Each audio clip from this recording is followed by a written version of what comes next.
Well, welcome back to the Tailosive Talks podcast, ladies and gentlemen. Thank you, Dad, for coming back. My pleasure. It's been 10 months since the last one. Not since we've talked. No. But 10 months since I have seen you a couple times. we since recorded we recorded that. And it was quite popular. then. Yeah, I thought so. Thousands of views. Did you catch any of your comments on that I one? did. It was people were very complimentary. I didn't Thank you, guys. Thank you. Yeah, thank you very much. Appreciate for tuning in last time and what's changed since last time now. We Yes. talked a lot about book you're working on, and now Oh, it's time. It's out. we have a book. We have an official book. So all of my deepest, darkest secrets can be found. Yes, you Andrew Erickson fanboys, if you want to know the backstory, raise Everything. your own dang kids. That's me. Is the he's name of the talking book. He was one of my dang kids.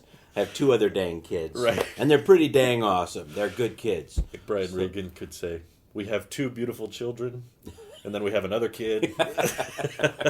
That sounds right. Yeah. No. So- I'm very proud of all three. And Thank you. of course, Drew, with this wonderful presence online, we just enjoyed that. And we've moved out of the area. Yeah, you're out of we're state. We're not where Drew is. So that means gotta we have record. to tune in and watch him.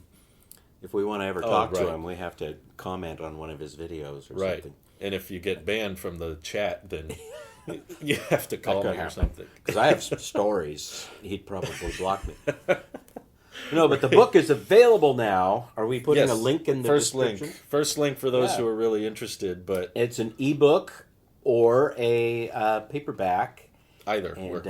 Yeah. and now I should say it's self-published. I didn't get to pitch this to like a boardroom of guys and say, therefore, you should invest millions of dollars. All I did fair. was go through CreateSpace and develop it.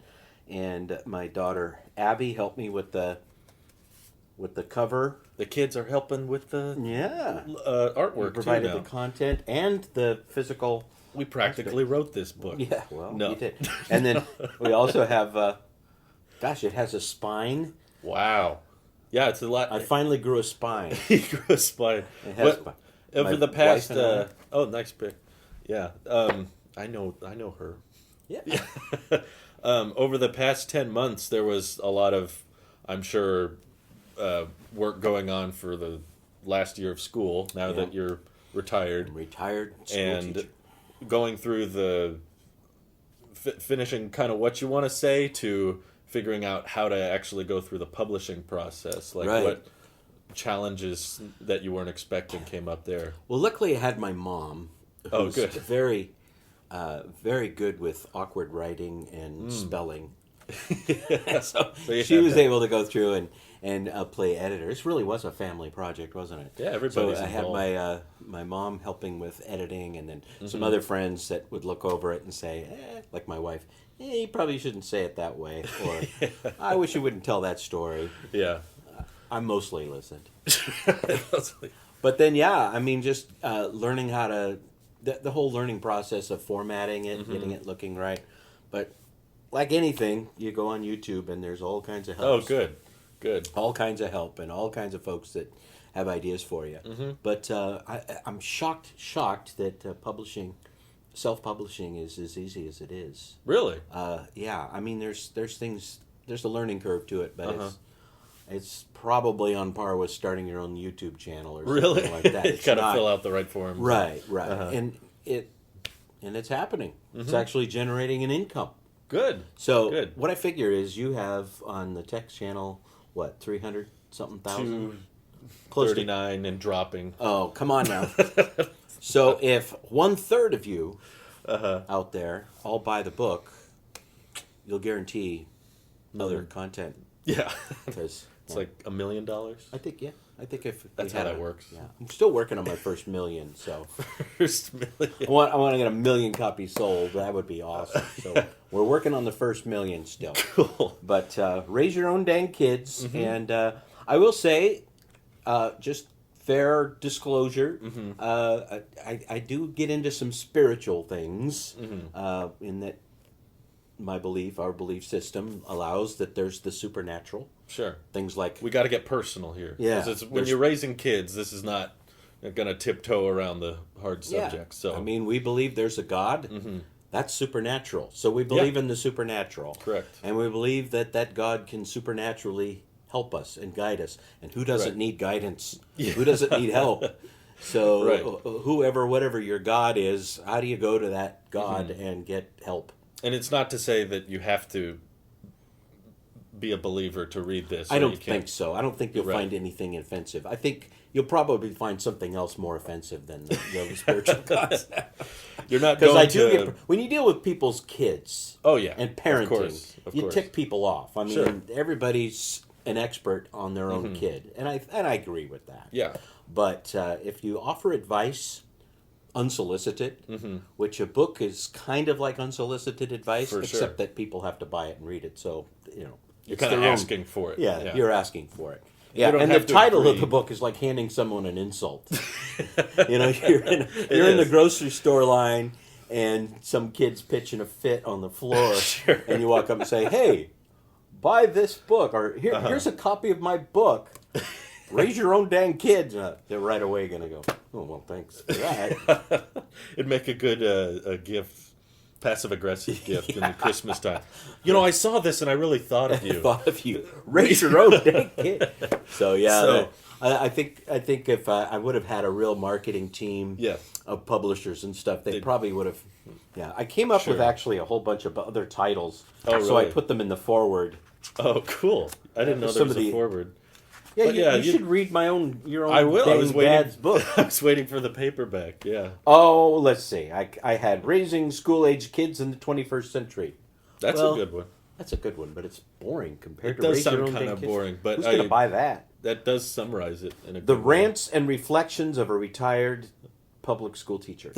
Yeah, that's pretty spot on. I'm out. I'm out. Advice and Observations and Confessions of a Retired Teacher. I like this one. That's a good one. What I Learned by Teaching. That's pretty straight to the point. I like what you picked, though, because it kind of... I don't know. You needed... When we're getting personal, when you have... Like, I can tell just from what I've read of the chapters that I was in or that you sent me, you're not going for... Everyone will like me by the end of this. No. You're saying we're not expecting everyone to agree or everyone to have our exact ideology after reading it, but you're opening up about your experience because no one knows that better than you do. And you have, your kids as examples to say this is what came of our... This worked. Yeah. So far, 3 for 3. So far it worked. We've got decent kids. They're great. They're productive. They are... making me grandparents, not true, but one of the other ones. They are independent. They all own their own homes. They're all gainfully employed. Right. And most of them went to college. And none of them are yet 30. That's right. Abby's closest. Well, Abby will be 30. Right. You're right. I think that's the fruit of kind of what is contained in here is the fruit of having 3 for 3 do pretty well. I'm very proud of you guys. So thank you. So I wrote a book about you. I think it's great because of all the friends I've had growing up and even people I've talked to online or in person, just there's a lot of I think personal struggle or fundamentally broken sides of our upbringing just because negligence from parents or maybe not they're being, overbearing or maybe they're or not present enough or not involved enough and there's a sweet spot to find there as a parent, right? How do I push because I want my kid to if people are honest they want their kids to have their values, they want their kids to grow up and be kind of like them. Hopefully better. To be super honest. Well, in my case, I think they're better. But I mean, this idea that, I just want my kid to find their way and be happy sounds right. Sure. But that's not really how anybody actually feels. Because then they start going their own way. They're like, oh, I don't like that. But on the other hand, yeah, we do want you to be independent Mm-hmm. of us. We want you to not depend on us financially, or, we love to dispense advice. Sure. We're those kind of parents who love that, but we have to be careful not to pry and push Mm-hmm. push our advice in.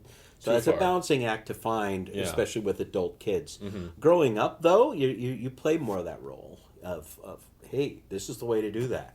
Right. Here's how you carve a pumpkin without cutting your fingers off. Here's how you know. They reach so for the stove. Yeah. Oh, can't do that. It'll We burn. don't give them the freedom there. You know? That's the line where you go, Right. No. Right. There's a transition that happens later when you're like, hey, if you want to grab the stove when it's red hot, that's your deal.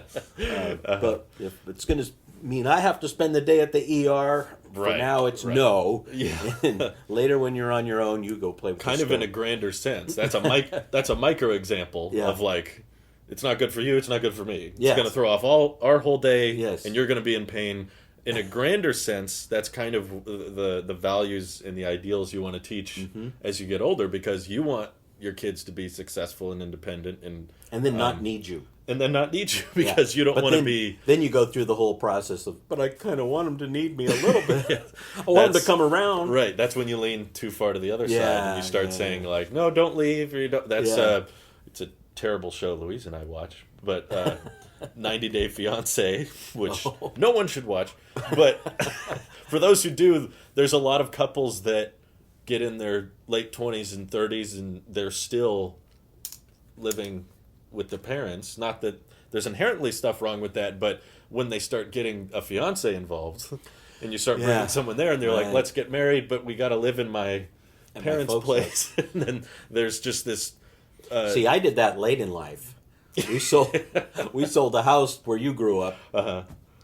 I moved in with my mother-in-law for 2 years, Right. just to finish up our teaching. This is the grandma I drove in the Tesla. Yes, She's she's very nice. Most Very popular easy. video, very on easy the to hang channel. out with. Oh, and, yes. and so we. but she's we've getting up had- there, so she needs. Yeah, she needs help, and yeah. we're there, and that was great. And now we've moved out of state, and we're kind of transitioning. We're back and forth with her, but Right. yeah, you really go through these seasons in life. You have these kids that are totally dependent on you. You want to train them to become independent.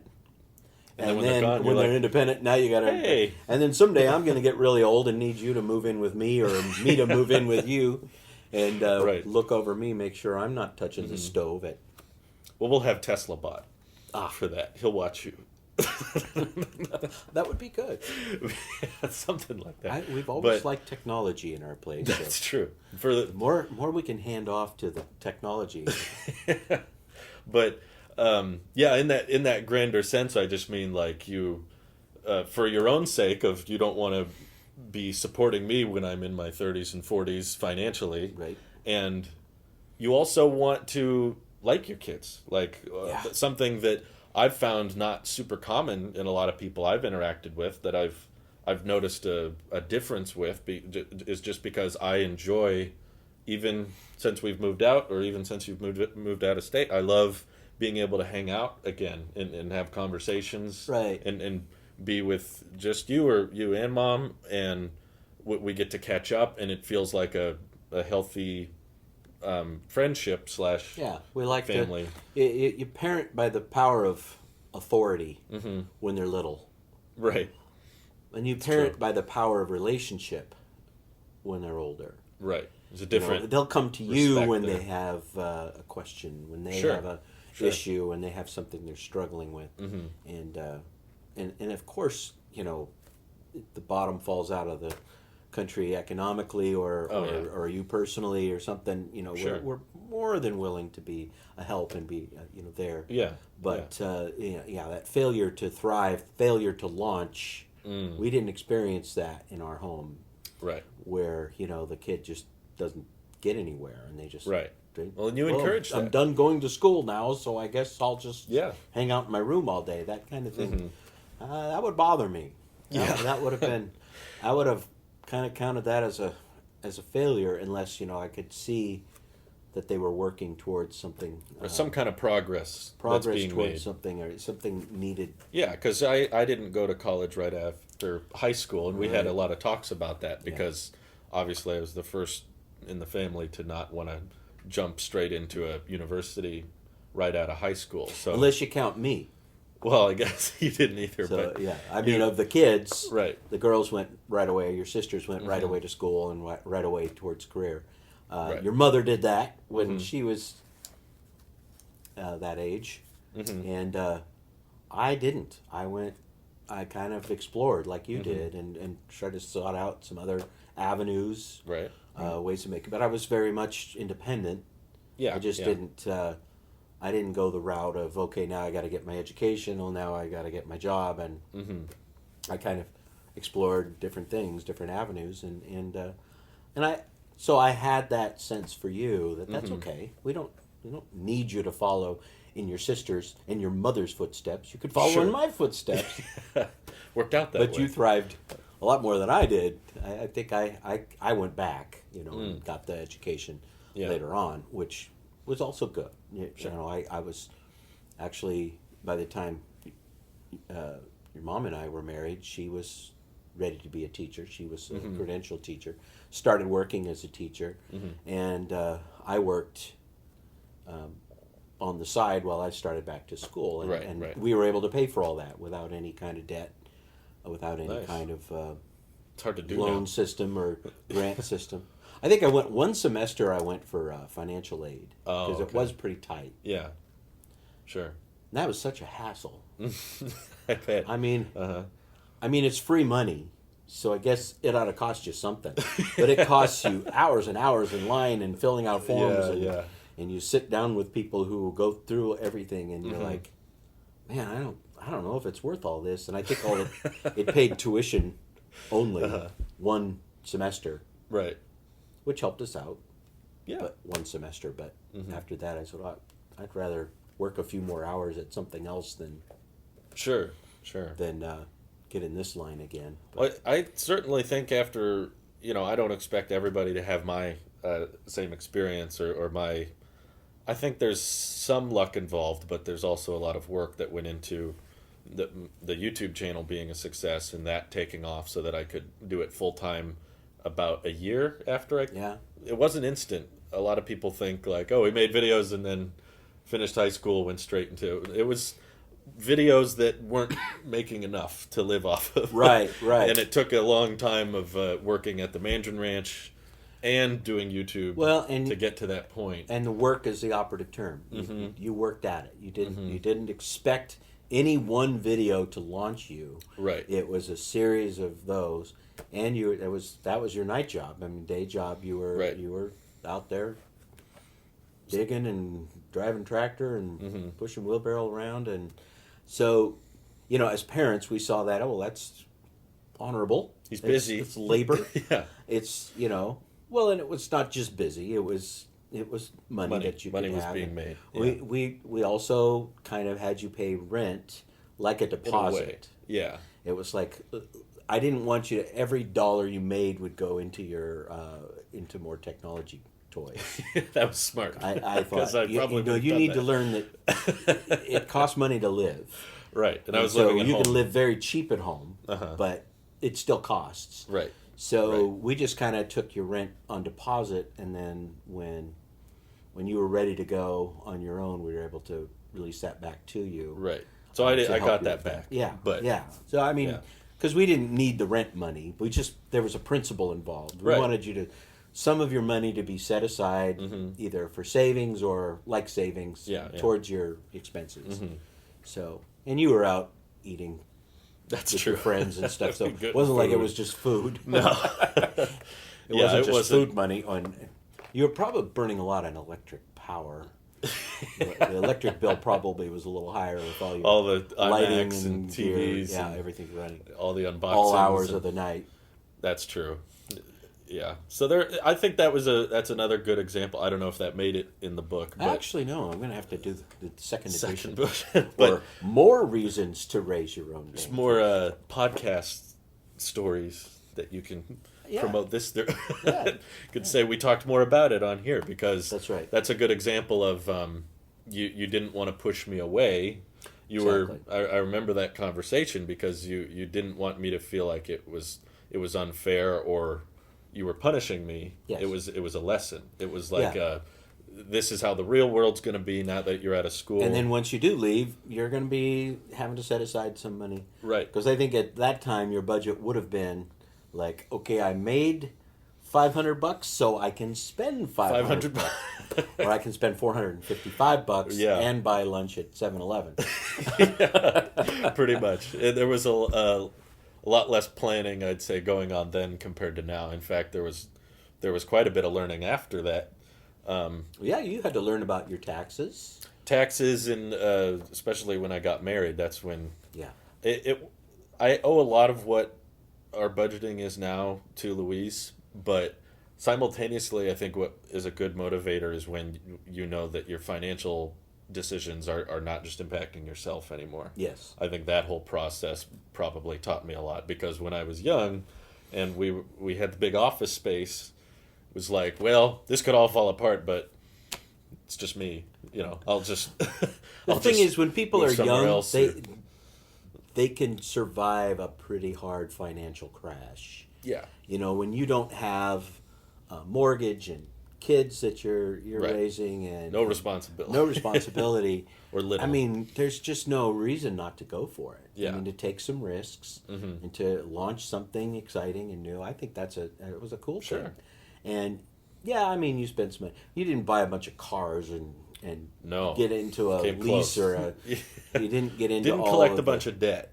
right, Which is one thing I'll right. give myself credit You to. had some obligations, but you didn't. Because I had friends, right out of high school, that would buy cars right away, Uh-huh. just first thing.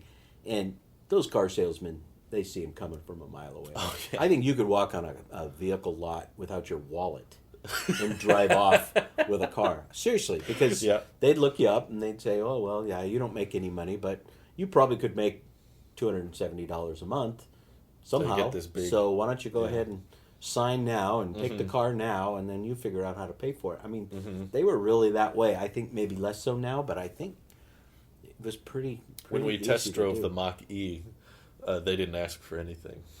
I walked in and said, They could we do a test drive with that Mach E? And he just handed me the key right there. And then I was like, how does it work? Do You'll I figure it open it? Don't crash it, I guess.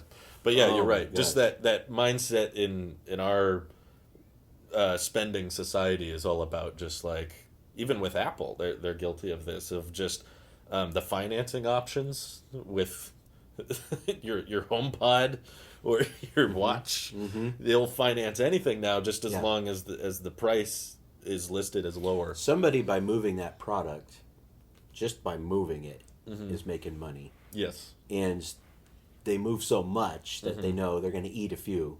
Yeah. But it's better to get it moved than it is to sit on it and be stingy and not Right. hand it out. Uh-huh. But boy, do people fall victim of that, because they can Oh, yeah. have everything now, Right. and they don't have to work to get it. And Yeah. and that is literally an option. You can Mhm. have your house, you can have your car, you can have everything right now. Mm-hmm. And boy, kids fall into that.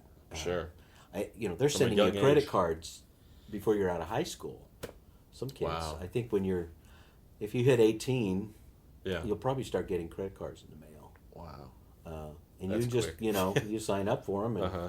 you got it. And it's young. I mean, Mhm. it's legal, but boy, it could be younger. I don't know. I don't know how they do that. Yeah, I know that there's ways for kids to access.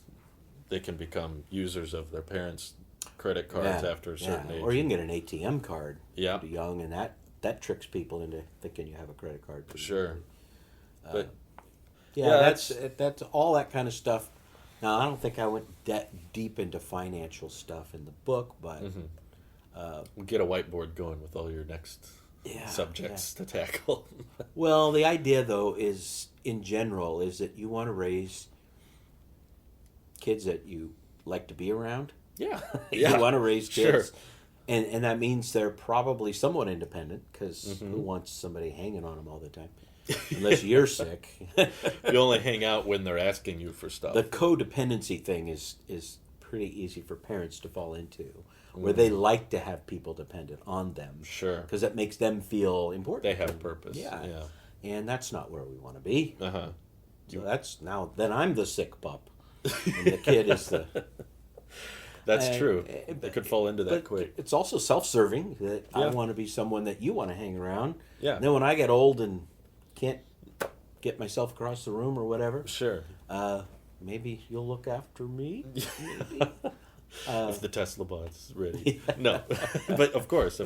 Just like you looked after me growing up. It comes Right. full circle. These seasons are something to navigate. Yeah. They're really tricky. Mm-hmm. So. Well, what stories in the book were you kind of debating whether or not were relevant or not? Because I read one chapter you posted in the Facebook group where I barely even remembered the story of the wrestling match.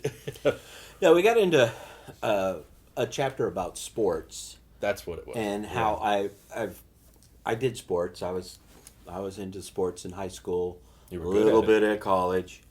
You were good. Good in my region. Good for my. Yeah. But the thing is that they are so important in our culture, in an inflated way. It's just like too important, I think. And kids don't think they're doing life right if they're not in a sport because all their friends are. Yeah. And I think that was what we encountered with you. As a kid was wearing a sweatshirt that was really cool, and it had like a rattlesnake on it. It was the Orville Rattlers. Oh, right. They were the wrestling club. Yeah. And of course, I had wrestled in high school, so that was a sport I knew something about. And you kind of were interested. Yeah. I think mostly because you liked the sweatshirt. You wanted one of those sweatshirts, which I think is what a lot of kids are about. Yeah. They want to have a jersey. They want to look like they're a sporty kid. They don't necessarily have to be good at the sport. They just want to be have the clothes and go to pizza after the game and run around with their hat on at school. They have community. They have a culture. Yeah, around it. right. This is what I'm about. So, yeah, I think your question to me was, Dad, what's my sport? Mm-hmm. What do I And do? I didn't have a good answer for that because I worked with kids all day as a teacher. I did not really want to go, and usually if your kid's involved, you got to be involved. Often coach. If your kid wants to be a part of a sports team, they get them there. They usually take pictures like the first day. Oh, really? First or second day. Like a little league, I think you get your uniform and you maybe go to one practice and then they have picture day. Right away. Which is what everybody's really after is a uniform and a picture to put up on the wall. And then a participation trophy. Yeah. And now you're a baseball player. Regardless of whether or not you even, hit the ball or caught the ball. Right. Yeah. And so kind of the same thing with wrestling. It works the same way. And we went there, and you had a miserable time the first practice. There was some kid, they were supposed to practice a little takedown drill where, okay, you're going to shoot in on his legs, and you're going to defend that move. He's going to shoot, you're going to sprawl. Let's practice that move. And so you were supposed to sprawl, and the kid was supposed to shoot. So you're ready, and then all of a sudden they blow the whistle, and the kid grabs you by the neck and throws you down on the ground. And it was like, what was that? This is a practice drill. It's not like the Olympic finals here. And so he didn't you know. you were upset. You were upset. That hurt. And it was like the first thing you tried. And I think you stuck out the rest of the practice, but that was it. We never went back. It's like you didn't want to ever see that place again. It's not worth the sweatshirt. No, not even a sweatshirt. So we found, instead of sports, we found something we could do together, just you and I, which was in mountain biking. Right. And doing that together meant I didn't have to go deal with a lot of other people's kids like I did all day at school. I just got to deal with my kid, and we rode at a pace that you were comfortable. And eventually we joined a big group of guys that rode. You were the youngest by far. Yeah, I remember and, that. You rode, and you interacted with adults quite well. You liked to talk and joke and hang out with those guys. Yeah. They respected you because after a short time you were keeping up or even ahead of the pack. And boy, we did that from, I think you were about 4th grade all the way through high school. I'm still doing it. And still riding, but yeah, that group though. Yeah. And those guys. And if I go out riding, today I'd run into some old guy out there. We did a couple days ago. I And met they, up hey, with. it's true. Hey, they Yeah. remember. You know, they're always asking about you. And Mhm. you know, when you weren't able to ride with us anymore. Or same with Ross and some of your friends. So what a cool thing. And when you think about sports, what is it you're after? Well, you want the physical Exercise, activity. yeah.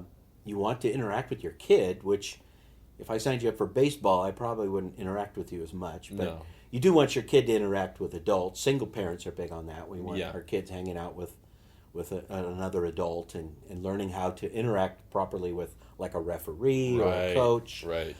To win graciously or to lose graciously, Mhm. to learn to deal with that. Mm-hmm. The emotion of agony of defeat and There's a lot of that in mountain biking.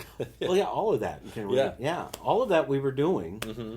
just not in the traditional sense of signing you up for some club where I a had jersey. to be getting you there and get Mm-hmm. and get you to the games and sit in the stands with parents screaming and carrying on.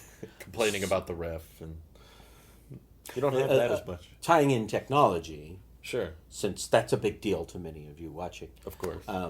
Something I got into before Drew was born and later had him with me was competitive robotics.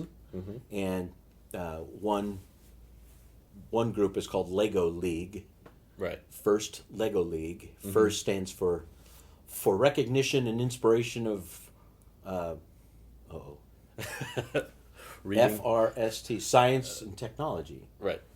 For inspiration, recognition, That's science it. and technology. I It was remember. first Yeah. Lego League. Mm-hmm. And there you have all the elements of sports. You have a team, you have teamwork, cooperation. They call it cooperation. Oh, okay. Sometimes you work with another team. So instead of going head to head against each other, you're going together. So you kind of have to find another team, and you're using a robot that you built. And they're real robots. They're built out of Legos, which I'm big on Legos. Yeah. We even have Legos on the cover. It made the front. Legos play a lot into Sure. parenting, I guess. Oh, yeah. I guess. It's a good for building me. block. Building block of parenting. Literally and metaphorically. Yeah. So anyway, these Yeah. robots do these tasks on a playing field, and sometimes you cooperate with another team to get these Right. tasks finished. Sometimes, you're competing for points. You can win a trophy. You could lose out on winning a trophy. So Yeah. you deal with that whole emotion of win and loss. You definitely interact with adults. You interact with referees. They've also learned some things like from other sports teams. Like, if you go to a Little League game, Yeah. you can see parents flipping out. Oh, yeah. I mean, on the refs, on the other team, on the Sure. coach, on their own kid. Parents can just really Yeah. totally ruin It's true. the experience. For sure. And because Lego League kind of came later than these other sports leagues, they learned some things from that. Said, parents, you can sit there and be quiet. Yeah. And kids, you don't get to argue with the refs. And coaches, you can sit there and be quiet. Because, like, my experience with coaching had been really being coached by big men who would yell at me and yell good things and bad things, yell Sure. advice, and why'd you do that? Yeah. And then they also yell at the refs. Yeah. By definition, what a coach does is yell Yeah. at the game. Yell at everybody. Yeah. Sometimes they get kicked out. Yeah. But for the most part, that's what they're doing. And Lego League wouldn't allow that. So I think one of the first tournaments, I was there in the little coaching area, yelling out, "Run program number 7! Try it again! Try it again!" And they came over and said, You "You don't get to do that." I was like, wow. You coach them at practice. Right. When it's the competition, you're just causing stress. Right. And just stay back. So, yeah. Interesting. So all of the elements of sports built into skills that are marketable. Right. Because compared to like catching a fastball, these kids are learning how to do engineering. Right. They're learning how to code. They're learning how to program. Uh-huh. So they're getting all the aspects of sports, but a greater and greater percentage of those kids can go pro. Right. where compared to, baseball players, what percentage of those kids go pro? It's very, very low. It's not even one. I run the numbers in the book. Probably it's less literally than a 1 in a million. Wow. Because, Right. I mean, you got to play sports all your life to get up to, high school level. Sure. And to be a standout at high school level, Mm-hmm. like, say, at baseball. Mm-hmm. Which I think of all the sports, baseball pulls in the most professional players. They're not all $1 million people, Sure, but they play sure. in farm leagues. They make a little money. Yeah. They work for the summer playing baseball instead of working on a ranch. But Mm-hmm. after season, they're probably working on the ranch. Right. Much It's- less marketable. Yes. So. And so, It's fair. these guys, so baseball is a good one to look at. If you want to Uh-huh. be a professional athlete, baseball's a really good one to choose because there's more avenues for you to make it into the pros. Mm-hmm. And even with that, it's way less than 1% Mm-hmm. of the kids that are standout senior high school players that make it into the farm leagues, that make it into a professional level. It's literally, when you're looking at your little kid playing t-ball, it's a 1 in a million shot for that kid to make it into professional baseball. Mm-hmm. And yet parents will get their kid out there playing, catch or something, and they think, oh, he just caught that ball. He's a prodigy. He's Yeah. going to be a big league player. He's going to make millions. I'm going to be rich because he'll probably buy me a house. He'll or save something." us. Yeah. So anyway, So I get into sports a little bit. I get on sports a little bit. Sure. And It's compare 'cause our it to culture surrounds ourselves with it so much and obsesses over it as viewers on the sports team's pride on where we live. It's crazy. I'm sure it's the same where you've moved and well, I call it the opiate of the masses because I think it was Karl Marx that talked about religion being the opiate of the masses. That people would put up with a really miserable existence because they thought someday I'm going to go to heaven and everything will be good. So religion kept them back from overthrowing their overlords because they didn't really care about this life. Yeah. They were really about the next life. And so therefore he had trouble getting people to rise up and take over the Right, because they're like, The I'm not overlords. going to be here very long. yeah, this is not my home. I'm going to go Right. on. And so he hated religion for that reason. He called it the opiate of the masses. It kept them sedated Right. during this life because they had. And I think sports play the same role. Really? Sports are the opiate of the masses. Well, because people will put up with a really poor, academic career, for one. Billy's not very smart, so if he's going to make it in life, we're going to have to help him be I shouldn't probably use that accent. Well, people know what But you mean. if he's going But, to yeah. make it in life, he's really going to have to play basketball. Like, He's that's gonna his only- That's his yeah. only chance at the afterlife, after this life. His chance of making it big and having a good life is his sport. Right. And therefore, he's not going to get homework done because he's got practice all week. Or he's not going to And this pursue. is something you had to... Oh, yeah. I'm deal with every in my year. experience. I'm not making up these scenarios. Yeah, I believe it. I've had... Every year I taught, I had people say that kind of stuff to me. That the Well, school didn't matter because sport. that some people are into the school thing and other people are into the sports thing, as if those are You could choose equal one. avenues of opportunity.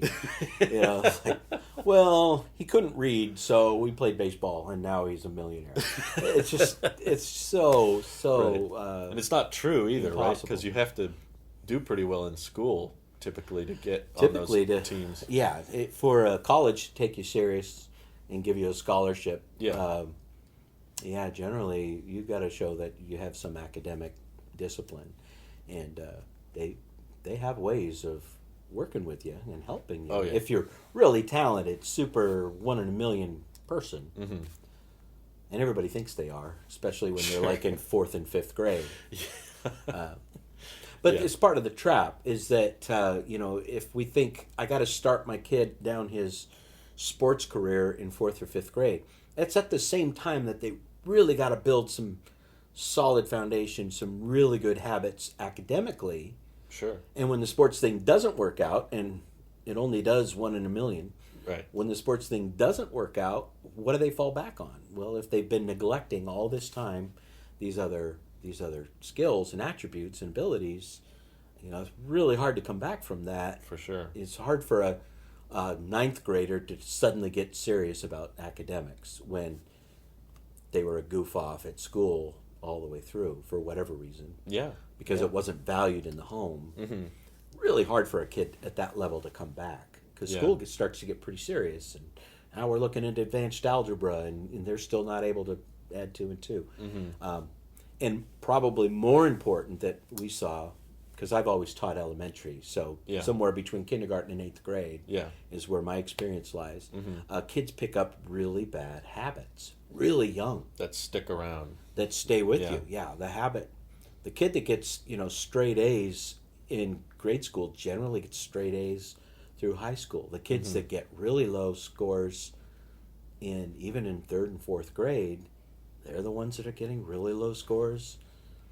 Barring that they might have some other kind of deficit, intellectual a struggle, an issue of some kind. Uh-huh. If it's just about the discipline and the value of school, that I do this every day and I read on my own and I read a lot and I'm capable of disciplining myself to do the school and the math.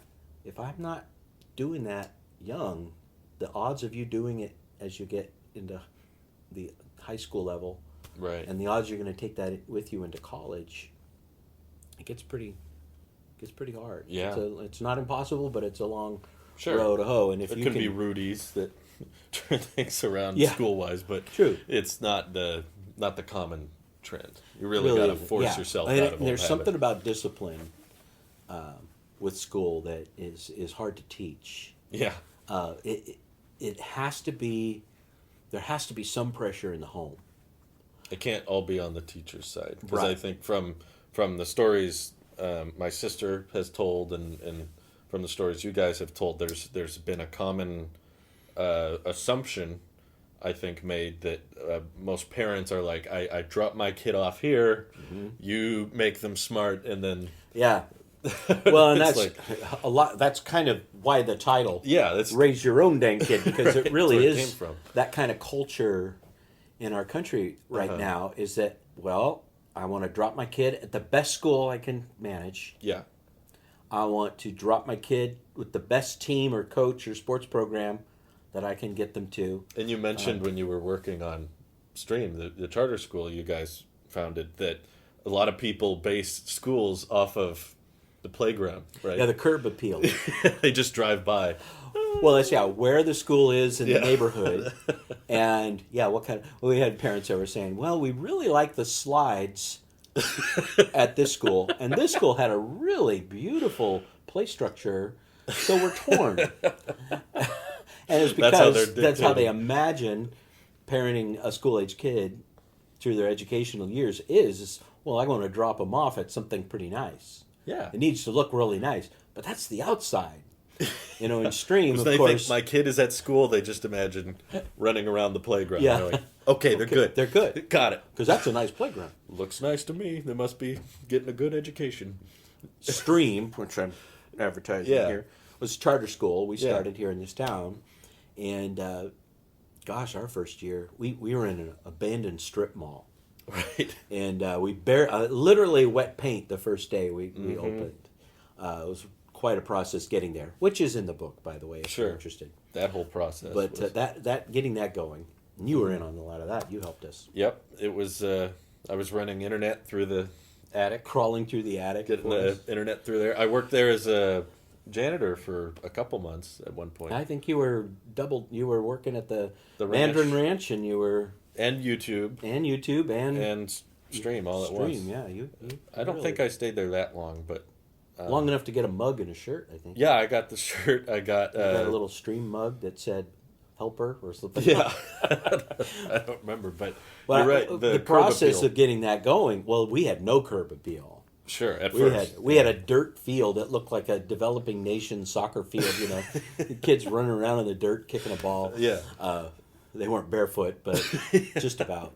It was that, and so we could not offer curb appeal, but we were trying to offer a very technology-rich program, and a program that didn't just, we didn't do worksheets on iPads. It was like producers, kids that could learn to make content, either video or they could program, they could do learn to code, learn to do robotics. We've had robotics teams all throughout. Right. And much more marketable. Yeah, real skills. Lots of places hiring for kid that. learns how to, the number of kids that can go pro being on a robotics team, and there's robotics all the way through high school and college that are robotic competitive Sure. Teams that do amazing stuff. I mean, they do underwater competitions. They do big robotic competitions. They do autonomous vehicle competitions. So there's full-size vehicles that are, I'm sure there's even chemical engineering and that kind of stuff that kids do that have competitive aspects to them. So they feel like sports. The benefit of them are much like sports, but the skills that they're developing as a part of it, and we're talking, down to third and fourth grade level. Yeah, Kids are building robots and are competing with them and are learning to program and are solving problems and working as a team to solve problems. Sure. And some ideas look really good and they don't work, and some ideas. I had a kid one year who was actually a resource kid, had some academic deficits, had some extra help he got, and there was a group of kids that were super sharp that were building this robot, and it was really getting complicated. Yeah. And he kind of on the side built his own robot, and it was super simple. And when I got down to the last few days before a big competition, we kind of had what we called a friendly competition between the robots that we had available to us on the team. Which one's really going to be the one that we're going to put out there on the field and compete? And Cody's worked best. Really? And it was so simple. I mean, it couldn't even turn. It went straight and out. So it could go out on the playing field and grab something and bring it back to base.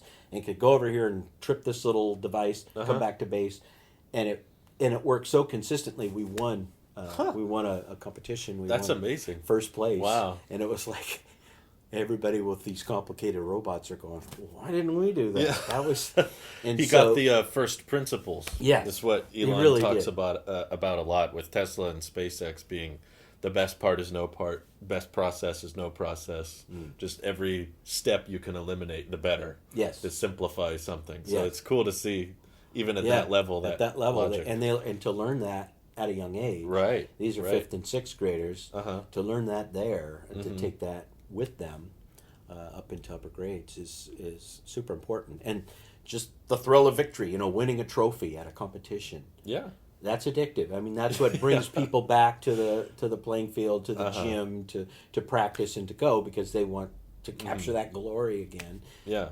And like I said in the book, it doesn't have to be sports. Right. It can be something other that avenues, and turns into a job and a career. They have very marketable skills, especially today, because my first jobs were working in a warehouse or flipping burgers or driving a van around. Yeah. These are jobs that are going to go away.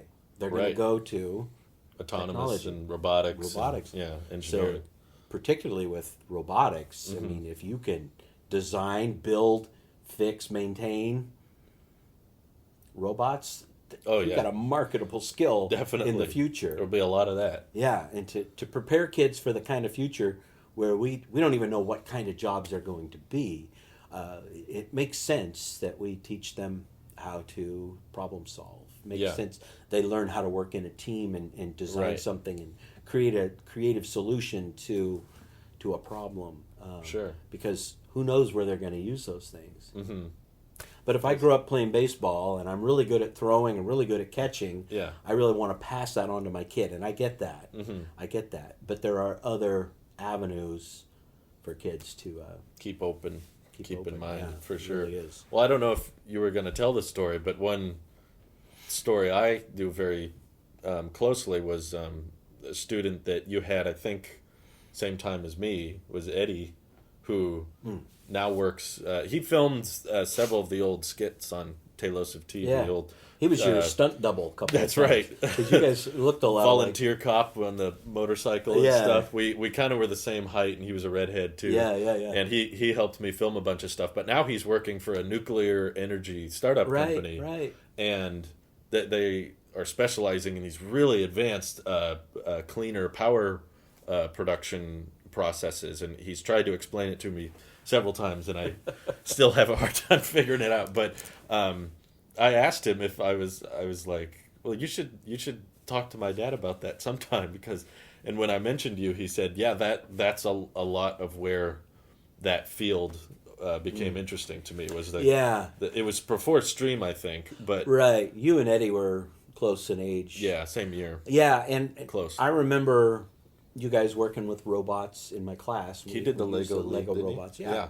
And we did Lego League, and we did we would build other robots that were kind of tethered to a computer. Right. So you had a control system, and it was more classic kind of coding, where some of the later Lego robotics have that kind of a graphical, GUI interface where go forward, go backward, turn left, turn right. Where this, you had to actually program which motor, how long it was on. Yes. And it used what are called primitives, or simple little phrases and codes that have lots of little numbers and symbols and things to make work. And I remember he had some interest in that and kind of a head for it. Right. He built a little crane that would move and pick up things. And I think I'm seeing that more and more. I've had a number of kids come back years later and say, hey, I went into this or I went into that. I just had a couple of students going to Caltech. Really? Oh, wow. And she hung with robotics after being with me like in 5th and 6th grade. She's hung with it all through high school and doing competition, and marketed that towards a scholarship or getting accepted into some of these high level schools. Sure. But Caltech is not something you just, I think I'll go to Caltech. Yeah, that's really cool. Pay my tuition. So you've got evidence. Yeah, you've got proof of that. It's exciting. It's jobs. fun to have that. Your mom had that. I don't remember if you remember a young kid come over and I remember this. And he just wanted to thank her for all her support. And she wasn't techie at all with her class. And he was a rocket scientist. Rocket scientist for NASA. Yeah, big shot. And he just said, "You supported me through," because he was a rocket scientist, and a rocket scientist when he's in 3rd grade is probably a little geeky. Sure, they got picked on. It got picked on, and your mom kind of helped him through that, and worked him through that, and supported him. Said, "You're smart. You have nothing to be ashamed of in terms of who you are and what you are. You're going places," and he did. He did, and That's came back really cool. and looked her up, and he's in his 30s. I mean, he was older than our kids. Yeah, that was a long time ago, but I remember being impressed. We had dinner. We had him over for dinner. And he could talk. He could talk some science. It was over my head. That's for sure. But yeah, it's that's the rewards. That's the perks. Is that the most fun part of teaching? Is hearing all the success I had stories? a couple kids on Lego League that are engineers now. Wow. And they'd come around and say, "Yeah, that really inspired me to think. I can make stuff. I can build stuff." I think you should boast about that more, because you know what? It's in the book. I know you do, but it's a lot better than I think a lot of people just assuming this is a theory you have, and you have this speculative idea that if you do this, it will work out. I kind of use as I don't know what you call it. I guess a literary device. If I'm using that correctly. Yeah. The idea of my book is not a book of research. I don't have a bunch of numbers. I'm not quoting other people's research, except for Jane Goodall, who is not really famous for numbers. She's famous for going into Africa, hanging out with critters, and learning about their behaviors and writing about that. And Jane Goodall is a famous scientist, one of the ones that a lot of people know about. Yeah. The movie made about her, The Girl is in the Mist. And she's still around. Yeah. And she's still respected. Yeah. But what her science is most known for, and I'm sure she's probably done data and done all the records, but nobody really knows about that so much in popular culture. What they just know is she's someone who went out there and looked at these animals and learned about them and became an expert on them. And that's what I've done with children. And as a teacher, you don't just work with children, you work with parents, you work with a system. Yeah. And you learn it and you understand it. And all of your information is anecdotal, but after 30 years, it's pretty accurate Yeah. because you've seen That's it a lot repeat. of anecdotes. You've seen Yeah. it, and you've seen it repeat. Uh-huh. And you have parents come and tell you what you're doing wrong, and you're like, I might have agreed with you 10 years ago, but Right. not anymore. Was that a bit challenging in your first few years of First few teaching? years, and your sister struggles with this. There's parents that are a lot older than her, and they have more life experience, and so they're real quick to tell her what they think she's doing wrong, and that's really deflating, especially to a new teacher. Yeah, and it's hard for them to stand up for themselves because they can't speak from experience. Yeah. You can say, well, I disagree, but that's what I've heard. I know what... And life, Yeah. if you stick with one thing long enough, all of a sudden you're the expert. And so when I was the same age or older than, or had children the same age or younger than the students I worked with and the families I worked with, Yeah. it helped my confidence level quite a lot. To where when I became a grandparent, I'm looking at people going, that you're not doing that right. Let me help you out with this. Right. This is not smart. Right. Oh, we tried that. Yeah, I Didn't know work. what you're thinking. Let me tell you what does work. Or you're nuts. You might as well just sit down before you hurt yourself. But I respect parents and their kids, and I never would just crowd in. But I was quite ready to offer advice, and I'd say, here's a couple of notes from my Jane Goodall notebook. Here, let me tell you what I've seen and what's gone on. From the field, so observation notes. Right. Well, I do think it's quite admirable that you've essentially designated your career and your life to raising the next generation, trying to get everyone prepared. Other people's children. Us too. Well, we gave most of our energy, I hope. Well, I'm I sure can't you say did. most, but we gave a lot of energy first, and we tried to make priority our own kids. But, Well, I don't know how you do it. I mean, did it with raising us and working with kids. It's a superpower. I don't think I could do it. I don't know how you could. Well, and that is Meet the with all those lament parents of and- many people, especially during COVID, Oh yeah. where they were saying, "How do you do it? I have 2 kids that I'm teaching at home. You've got 30? How do you do it?" And I said, to be real honest, half the time I'm hanging by my toenails. This is not an easy job. Yeah. And, I want to get that out there to families and parents. These teachers are asked to do more and more. They're not just teaching the alphabet. They're not just teaching. They're starting to be expected to be basically social workers. They're expected to be a parent to all those kids. They're expected to teach them some basic things, and families are real quick to just drop their kids and figure it's all good. Yeah. And it's their kid's going to get raised, and if you're going to let an institution raise your kid, what's going to happen when you get old and you're institutionalized? Your kid's going to not think anything's wrong with that. Right. Just right. yeah, that's what we do. We Drop them off. drop off to every aspect, even church. Yeah. And I'm even critical of churches. Yeah. If you can believe. But it's very possible Sure. to go to church and drop your kid at their little program and let them do their thing and figure, well, they're going to transfer all of our spiritual beliefs because I like my church and they teach what I believe. So all my spiritual Brainwashing. beliefs are going to get transferred as well. So you don't have any responsibility in that department. It's really a scary tendency. Yeah. I think. So, thus the title, "Raise Your Own Dang Kid," because if you're going to hand all those responsibilities off, and we're seeing more and more people have discovered homeschool, especially with COVID. They had to do it, and some discovered they liked it. Some discovered they hated it, and were thrilled to have school come back open. But others decided, you know what? There's some things as horrible as COVID has been, and I don't want to seem insensitive to the loss that people have experienced. Had it occurred when you guys were school age and younger, I would have seen it as a gift. Oh yeah. To have been able to be home with you guys, Sure. and to work on these things and give my full attention to you guys. And yet most families were just like, when is school starting? Yeah. When can we Get them out of the house. out of the house? Because I don't want to deal with my kid. Uh-huh. And I think there's something wrong. Yeah. When that's how so much of society is behaving. You don't want to have to deal with my kid.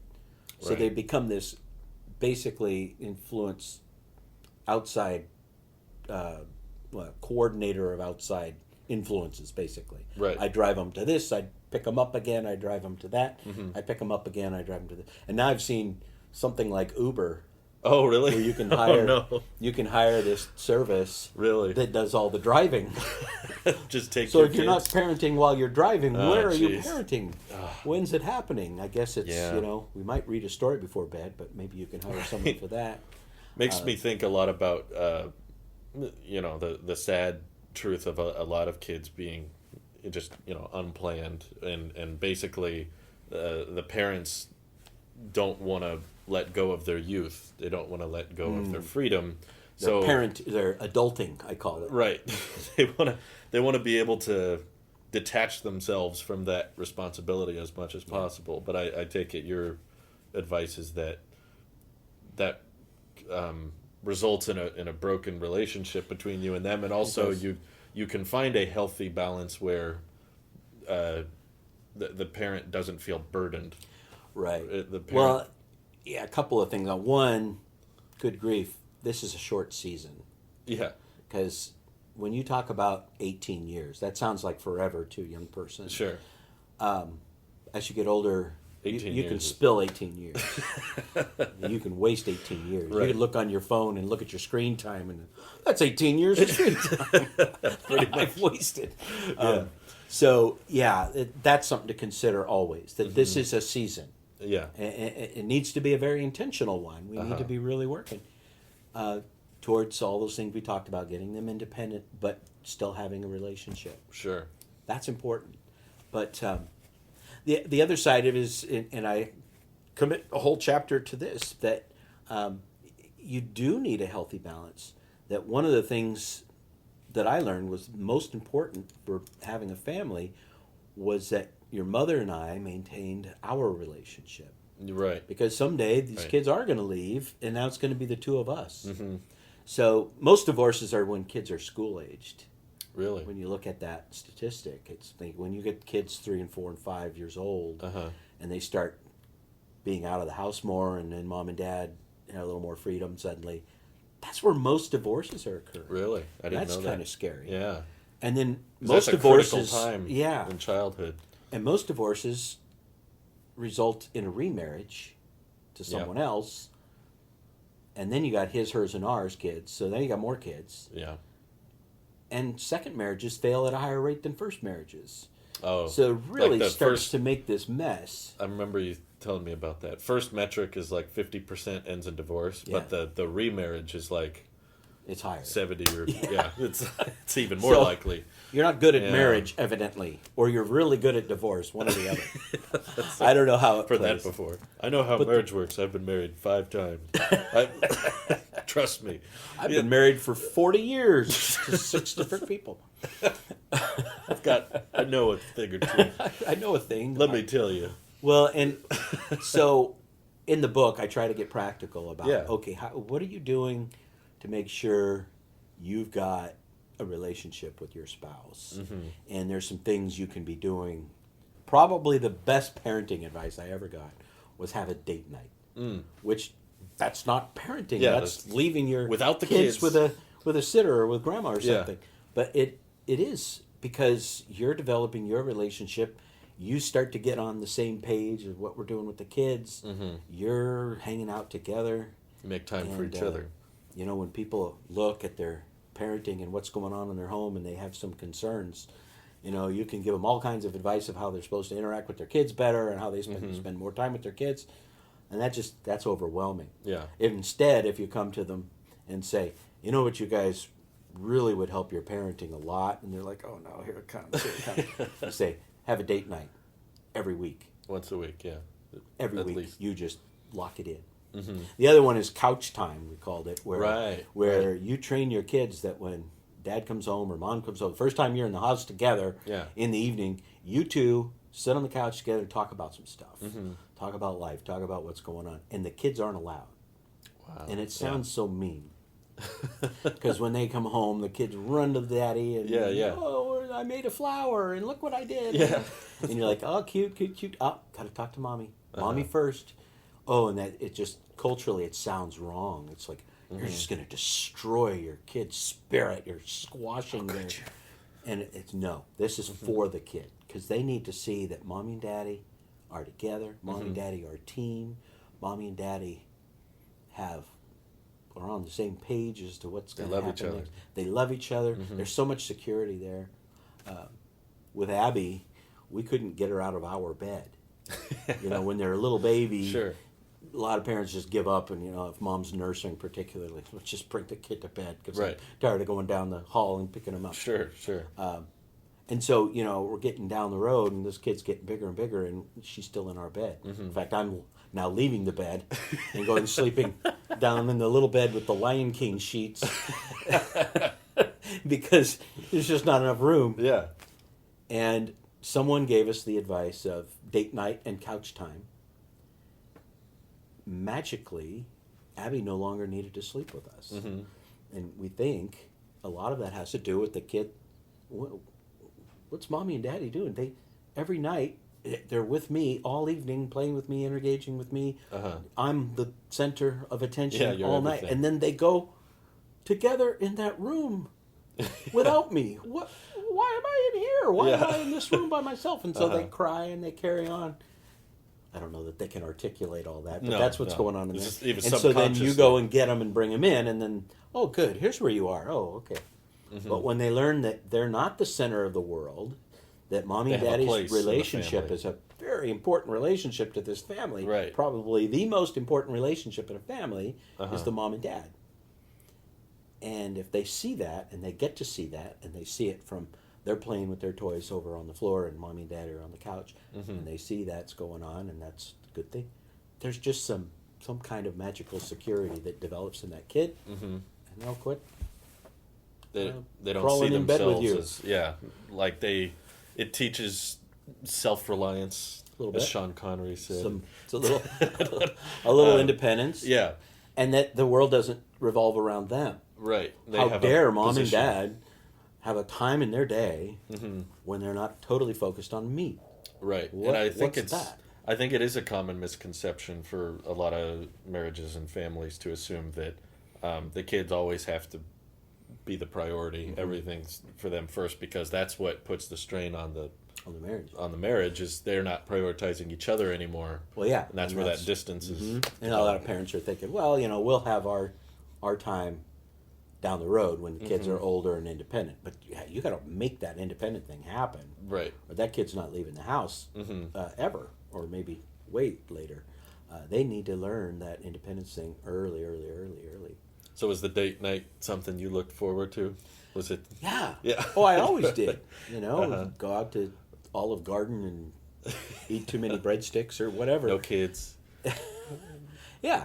I mean, we enjoyed going out with you guys too because you were good kids. You were comfortable being outside, being in a restaurant. You weren't difficult to have there. But as a discipline, it was important that we also had our time. And it could be real short at first. Maybe it's just a walk or a quick run to the yogurt shop or something like that. Down the road, it could be overnight. It could be, and we were confident that you guys wouldn't come to fall to pieces if we left for a day or even two. And I think by the time you were in school, we could be gone as long as a week. Yeah. And I think that happened a couple times. Yeah, we went to Hawaii, I think, once.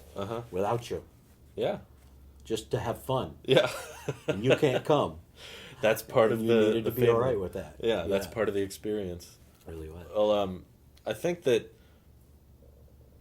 the go-to response for a lot of parenting, like because you mentioned going out to restaurants and stuff, is to just like get really loud and angry and strict. I particularly notice it in public oftentimes. Right. It's like right. If the kid's being disruptive or loud or something, they want to publicly make sure everyone knows, and then they look at you and go, "Yeah, what can kids. I do?" That's the go-to common reaction. Right. I was curious if you had a thought process on, because you didn't never yell at us. There were No, times, but we had to I would get say it up. was rare. You didn't, And it wasn't common. public. No, I don't think you ever publicly did No. stuff like that. Because we would be the kind of parents who would say, let's go outside and talk about this for a minute. Yeah, And then we'd be pretty direct. right. We're going to go back in, and I need you to sit on your chair, Uh-huh. on your bottom. Right. I need you to not yell Mhm. or play with the napkin or whatever. And we had this sense of others, I think. Yeah. How is this, someone else is paying for a nice dinner out. They're on date night. Yeah. And you're sitting at the next table and We're you're ruining bouncing it off for the them. walls Yeah. and you're ruining their time. Yeah, let's think about that. So, hopefully when kids are a little older, you can have that kind of a conversation. Mm-hmm. And if you're doing that a lot, the other thing is important is kind of preloading. Like, oh, we're going to a restaurant. Now, Yeah. while we're in the I restaurant, do remember that. we need to Preloading. That's a remember. good term. Yeah, we're gonna before we get there. Make a big deal I tell out a of it. story in the book. Uh-huh. I tell a good story about taking Abby to a tool store. I was going to buy some stuff. Yeah. And I had her with me, and she was pretty little, probably 3-ish. Yeah. So I told her we were going to a knife store because she knew knives were sharp. If I said a tool store, she probably wouldn't know. I that could was grab about. stuff. Yeah. Yeah. Just a knife store. There's very sharp objects. And there were. Yeah. There's saw blades and Sure. and power tools and things. Uh-huh. And I said, we need to be careful. You have to stay right by Daddy, Uh-huh. and you can't touch anything unless I hand it to you or tell you can touch it. Yeah. And we're going to be quiet. We're not going to run and Uh-huh. play. And we go in, and we're in there like a minute and a half, and in comes some dad with like 3 kids, and they're like wearing shorts and flip flops and no shirts. And they're just running crazy through the thing. Right. Running through the shop, grabbing stuff off the thing, yelling at each other. And Abby's just kind of watching. Put her mouth closed. And I just kind of said, just stay by me. And one of them runs over to us and looks at Abby and says, and then runs off the other way. And Abby's just, And, I probably said something like on the way home, well, we don't act like that, do we? We're not going to act like those kids. Right? No, never, ever. But good Abby got ice cream Oh, good. after the knife store because she behaved. It's a reward. But yeah, doing the preloading it, going ahead, saying here's the expectations. And that seemed to work ahead. out. Yeah, rather than being proactive rather than reactive. Yeah. Not just That's smart. expecting it. And if the kid does have a problem after you've preloaded, say, what did we say about this and that? So yeah, it's good to do that right before because Right. if this is a general principle, they're supposed to have remembered from your They're not going to remember. last Yeah. last Thursday's lecture. They just click that they're in trouble and everything turns off. Yes, at that true, point. true. If they know they're being yelled at, they just think, Yeah. I hate you. I'm in trouble. I'm mad.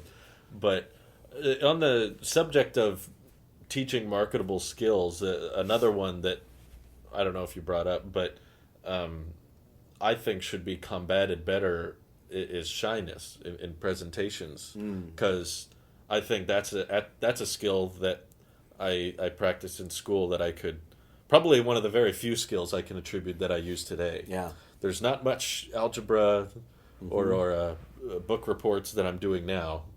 There's a lot of scan the news and summarize it for videos, but Right. the presentation aspect of it Yes. that we did a lot of when I was in your class Practicing was having the skill of speaking, of being clear, of being animated, being Yes. interesting. you yeah, can that's pick up hard. on monotone, slow. That's not going to work if you try to do that for. Well, and I think that Internet starts and- young. It's a very Yeah. common thing is to see a parent with a little kid, and they walk up to another adult, and the little kid kind of coward that Yeah, hides. don't look at me. And the parent will say something like, "She's shy." Yeah. How many times have I heard that? Oh, countless. Oh, she's shy. And even older kids that are standing on their own 2 feet, holding yeah. hand, Oh, yeah. and they duck behind daddy's leg, Sure. and they'll go, as an apologetic kind of thing, they'll She's say, just shy. "She's shy." Well, the kid hears that. Yeah. They don't know maybe even what shy means, but Mm-hmm. they go, "Oh, well, that worked." It's basically I excused. just got excused Right. from interacting Mm-hmm. with this adult. I don't have to be presentable. I don't have to introduce myself. I can stand behind. What a great thing. Oh, yeah, I'm shy. That works. And so, yeah, when they works. grow up, when are they going to lose that? That's not going to work in a job interview, certainly. No. It's not going to help them socially with their peers No. if they're holding back. Closed off. People are towards not going to everybody. want to interact with them. That's Right. going to make them. It's going to make it difficult for them to have relationships of friends or, down the road, a spouse, Sure. a significant other. That's going to affect all of that. Right. So to teach a kid, even very young, oh no, we looking, and you might even, as a parent, you're holding your little daughter and they're cowering and say, no, no, no. You turn and look at Mr. Johnson and you say, hello. Yeah. I'm sorry, we're working on this. It's okay to say that to another adult. They probably appreciate that more than, oh, she's shy. Don't worry. Pretend she doesn't exist. We're working. We're working on this. We're working on that. And then you actually work on this. We actually Yeah. practice, and we can practice it at home. Mama's going to pretend to be so and so. I think we did that. Yeah, I don't know if shaking hands. you remember, but she before we went to some festival or some gathering of some kind, I remember Mom talking to me and Emily saying we need to learn how to introduce yourself and the steps, and we practiced with Mom of shaking their hand, looking them in the eye. Hello, My name nice is to meet you. Yeah, nice to meet you, and my name is this, and I still use that to this day from all the new people I meet or new interactions I have. I still remember the present yourself. That it makes them more comfortable to know you're friendly, you're open, and you want to have a conversation. So even just a couple weeks ago, meeting some of Louise's friends and their boyfriends or spouses, and introducing myself to them. That's a process that you don't. That It feels so formal, and today people are less so. They're less formal. Yeah. It's hey, what's going? How's it going? That when somebody walks up and nice to meet and says all that, but my gosh, when it's time to sell your video or pitch your wares or talk about a job interview or making a new contact or maybe a potential business affiliate, if you're shy or overly informal, it doesn't pay off. No, it's not a payoff. The sooner and the earlier you can teach someone to know when it's time to present, or whether it's in a big group of people or just meeting someone else. I'd say the sooner you can get that out of them, of the shyness, the better, because I saw that in my elementary, middle, and high school, even my brief time in college connections. There's still people that get trapped in that. Well, I'm shy. I don't have to talk. I don't like to talk in front of people and all of that. And there's a lot of fear I can understand, because I can even agree that I was nervous about it at a young age. Sure. I mean, you guys, I think, taught me to be more confident pretty young. But how to manage even the fear. Yeah, and talking in front of a big group of people is always going to be nerve-wracking, and that's everybody's going to get anxious. I think statistically it's been documented as the greatest fear above death is public speaking, death. That's the second one. Yeah. Well, so you're a gregarious person, and I've been that way as a teacher. And it's interesting to see student teachers who come in and they're shy, or they're so nervous they can't perform, and it's like, boy, you got to turn that anxiety into, you got to be a flip warrior, it over. Right? Get Take really it on like a confident. warrior. Yeah, get twice as loud, twice as boisterous. Sure. Make that anxiety work for you. Otherwise, it'll eat you up, and you're going to be up in front of people mumbling through stuff that it's not going to go well. Get, as a student teacher gets constantly evaluated, and how are they doing? Well, if they're just handing out a worksheet or something, they figure, well, I did my job. They got Yeah. their worksheets. And I'll walk around and talk to kids individually. Uh-huh. But if they got to be out in front and present some idea before the rest of the lesson continues. Now, we've interviewed a number of people as a part of Stream to hire people, and that would be the thing that would put you out of the running for a job. That's as a deal teacher. breaker. Yeah, as if you're just not out there to curious. And yeah, there's a bunch of adults in the room watching how you're interacting with the kids, and Yeah. that does make for a different dynamic than they're probably thinking teaching is. Mm-hmm. But too bad, we're not Right. going to hire you. We're not going to hire you Yeah. if we can't see what you can bring. Because there will be parents and other things come down. Well, to- and you to just judge need and- to exude some passion and some confidence. And if you're nervous, like, we get it. We've Yeah. been there. But that doesn't mean you clam up and get mousy. Right. You got to step up. how and you that's deal probably- with that nervousness. I mean, you're going for a job at McDonald's, and if you're one of 6 candidates or something, it's going to be the same thing. Yeah. You know, yeah. yeah, you're just flipping burgers, but we hired him because he could talk to us. Yeah, you can communicate, communicate. a plan or handle the tougher Right, situations. Right. You're just going to stand out if nothing else. So yeah, that's some pretty important stuff. Teaching in schools, doing presentations, and I think we talked about that. Doing a presentation well, standing up in front, maybe having a PowerPoint or some kind of media going with it, and how you interact with that, how you're Sure. confident with the audience while you're presenting this information, how you keep the information concise so it's it's a really powerful point. Yeah. That's why it should be PowerPoint. Point. That it's super relevant to what you're saying overall, even Yeah. if the topic isn't something people are necessarily interested in. You make it as interesting as you can. And Right. that is, man, what a skill. I discovered that and the paying jobs off, that's going to prepare you for may not even have been invented yet. Yeah, it could be all kinds of new positions we can't even fathom. Just like YouTube is hardly a jobs people could fathom 15 years ago No. or so. But I recall on several occasions in college connections, but by that time in life, I was doing videos and I was acting in the skits a lot. So I'd kind of got the confidence part down, and I realized I could use that to my advantage. Oftentimes, a somewhat poorly researched presentation or something you don't know a lot about can be combated by, oh, well, he seems like he knows what he's talking about. You can kind of fake your way through it. Heck yeah. But fake it till you make it. I got through a lot of, I got actually excited by college when they were like, everyone has to do a presentation on this. I go, oh, I got that. Easy, yeah. As long as I got the main bullet points down and I can exude had that I'm confident. I think I mentioned in the book, when I was going to college, they did some of the same things. Most classes, you went to the lecture, you read the chapter, you took a quiz, you wrote a paper, that was a class. I could do the writing. I didn't always appreciate the reading and quiz part of it. Sure. I just never was interested in that. But I could read a chapter and kind of tweak that into something that I thought was interesting and write. Yeah. So I could do those skills. But then often there was like either extra credit or a presentation that was required or sometime, and I'm like, oh, I got this. And I go up there and do my shtick and get a high score on that, and that would sort of cover for my low scores on the quizzes. It would I compensate. could kind of get through it. Yeah. And if it was extra credit, it's like, yeah, how many of these can I do? Right. I don't mind taking over the class for 7 times during the semester if you want.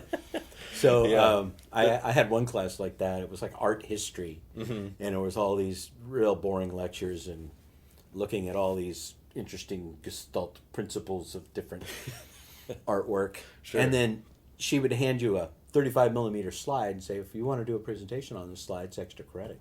Oh. How many of those can I have? Yeah. How many? So then I, Sure. couldn't go online in those days, but find some book in the library and, I got this. I had to do a presentation one time in a sociology class, and time got away from me, Sure. and I looked been up there. and, oh, that's this morning. I had a roommate at the time who was really big into sociology stuff, and I said, hey, what would be a really cool presentation on terrorism. We could do, because there was a whole thing on terrorism going Sure. on, a unit on that. Sure. And he's like, well, I don't know, when do you got to do it? It's like, well, we got to get there, so yeah, I got about an hour to Wow. put this together. Last He said, minute. all right, I'll do this. He says, I'm going to dress up like a ninja. Oh, jeez. You go in there and you start talking about how terrorism is really advertising. You want people to hear about your cause. And so he handed me a book that had... Wow, that's a deep premise. Yeah, it is. I didn't think about that. That's what terrorism is. It's a violent form of advertising. Yeah. Wow. So he had a book that said basically that, with some other things. He says, you can kind of start it on this. And then while you're presenting that, I'll come flying in the classroom as a ninja. And he had a sword and everything. Oh, wow. I'll hold it to your throat. And then you Wow. can say how this is a terrorist who wants to raise the cause, and we made up some silly cause. Yeah. And so that's what we did for this presentation. So I'm sure you got a good score on Oh, I that. did. Yeah. And it took us... I think my friend did more work than I did, because Yeah. he had to dress up like... Sure. He had to dig out all his ninja clothes. Oh, wow. But he loved it. So we That is went up cool. to the school, and he went into the restroom and started changing. I went in, and I was like first. Mm-hmm. And he just sort of peeked in the window, saw me go, and let me go a minute or so, and then he came flying in. So I probably had about 3 minutes. This is the way I faked my way through college. I really did. Everybody I really does. did do the writing. Sure, I really did sure. do what I thought would be the brain on stuff. Yeah, yeah.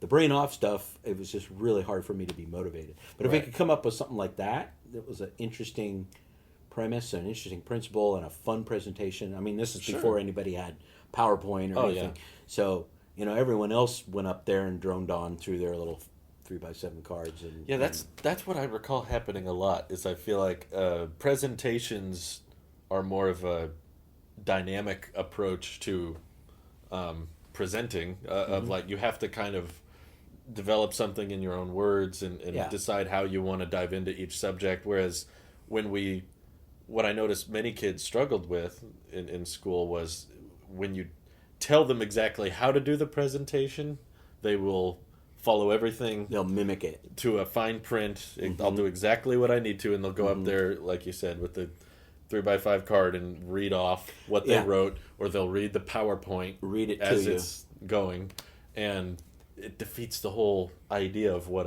it's meant to be. And I'm guessing the professor or the teachers in those circumstances are kind of looking for, you found a way to stand out. You found a creative approach to that. And even if challenge. the content wasn't as deep or as well thought out or Yeah.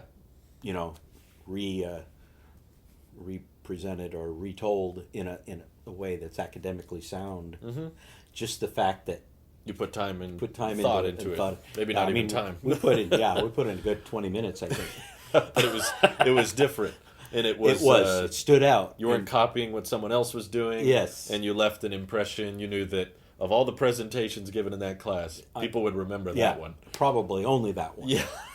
Yeah. Well, and I think as an educator, I know the value, not of the presentation, like the value of my student talking to my other students and educating them. Yeah.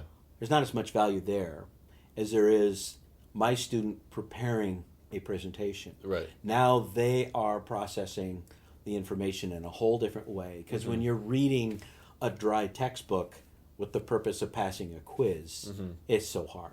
Oh yeah. It's so hard to stay with it. Sure. But if you're reading a dry textbook in order to present that information, now your brain's operating at a level that's just going to Get the bullet points. yeah. and- So now that kid's learning something, Yeah. even if what they end up presenting isn't very helpful to anyone else. Yeah. It was helpful to them. Right.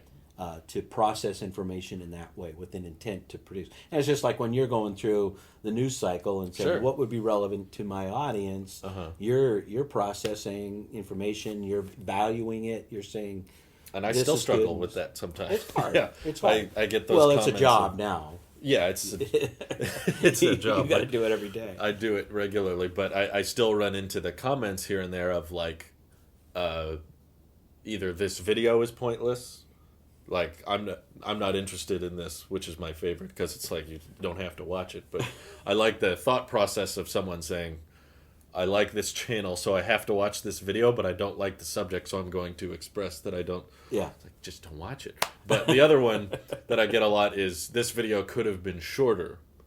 You didn't need to go on for this long, or, you know, why spend so much time on this? And I think there's some truth to it, but there's other times where I feel, I think it happened recently on an EV video of some kind, where I was basically diving into a lot of my theories. It might have been on the Tesla bot or something like that, or a subject where I think there's a lot of ways that the future could unfold. There's a lot of potential this may have for good and bad, and I'm kind of exploring those different subjects, but someone watching might just be there for the information.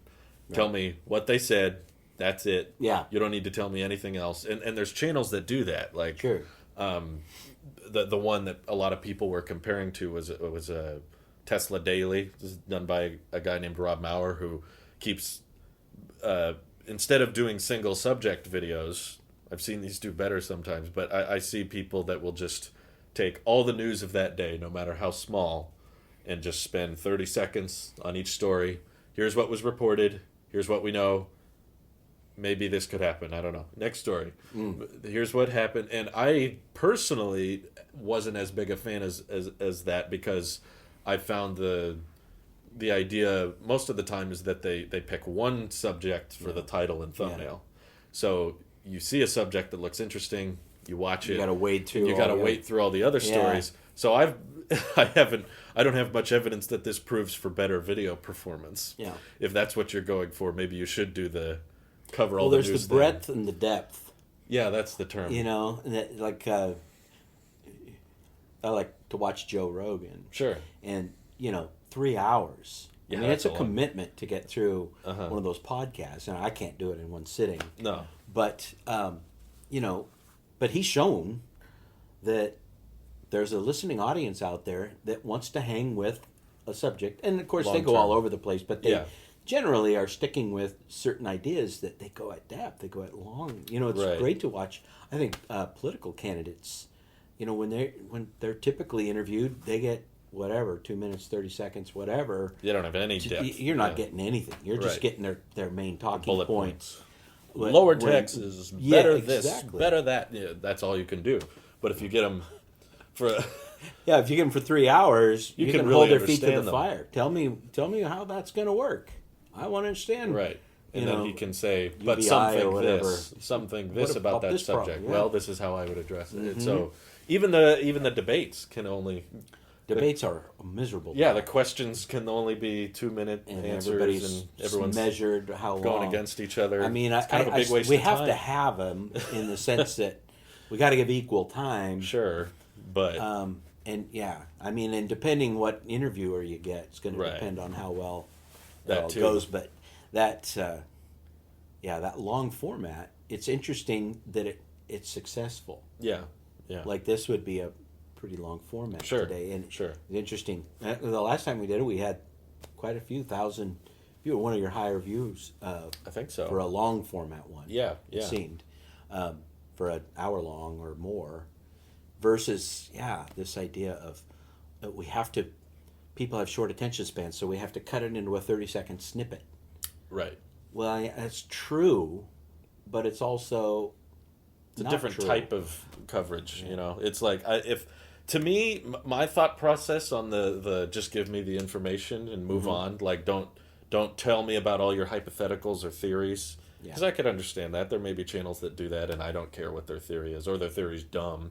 So I just go, it's not for me. I don't want to watch this. But for me, the bullet points of like what's been announced, if you're just interested in information, that's what like Twitter and websites are good for. Yeah, you can see the headline.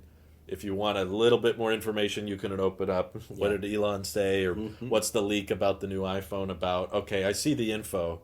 That's what I think that's good for. But if you're going to go on YouTube and you're going to pick a personality to watch, then there should be some personality. Like I don't.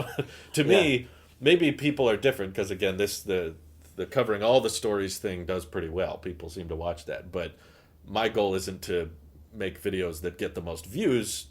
My goal is to make videos I want to watch. It's like I want to be the creator. And then you're going to draw to yourself people of like mindedness. Hopefully, yeah, and they'll be, similar interests. They'll be happy with it. So it's kind of like Thanksgiving dinner versus a snack on the way to work.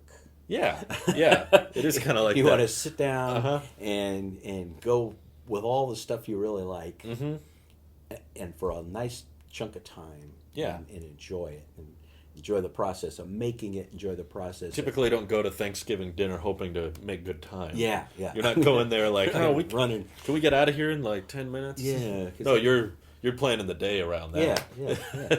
So versus, you're just gonna quick get what I need, and now I'm up to speed. Good. Sure. That's all I need. Well, I just find it'll be an endless train you go down if your goal is to just always be growing, always be getting more views, more watch time.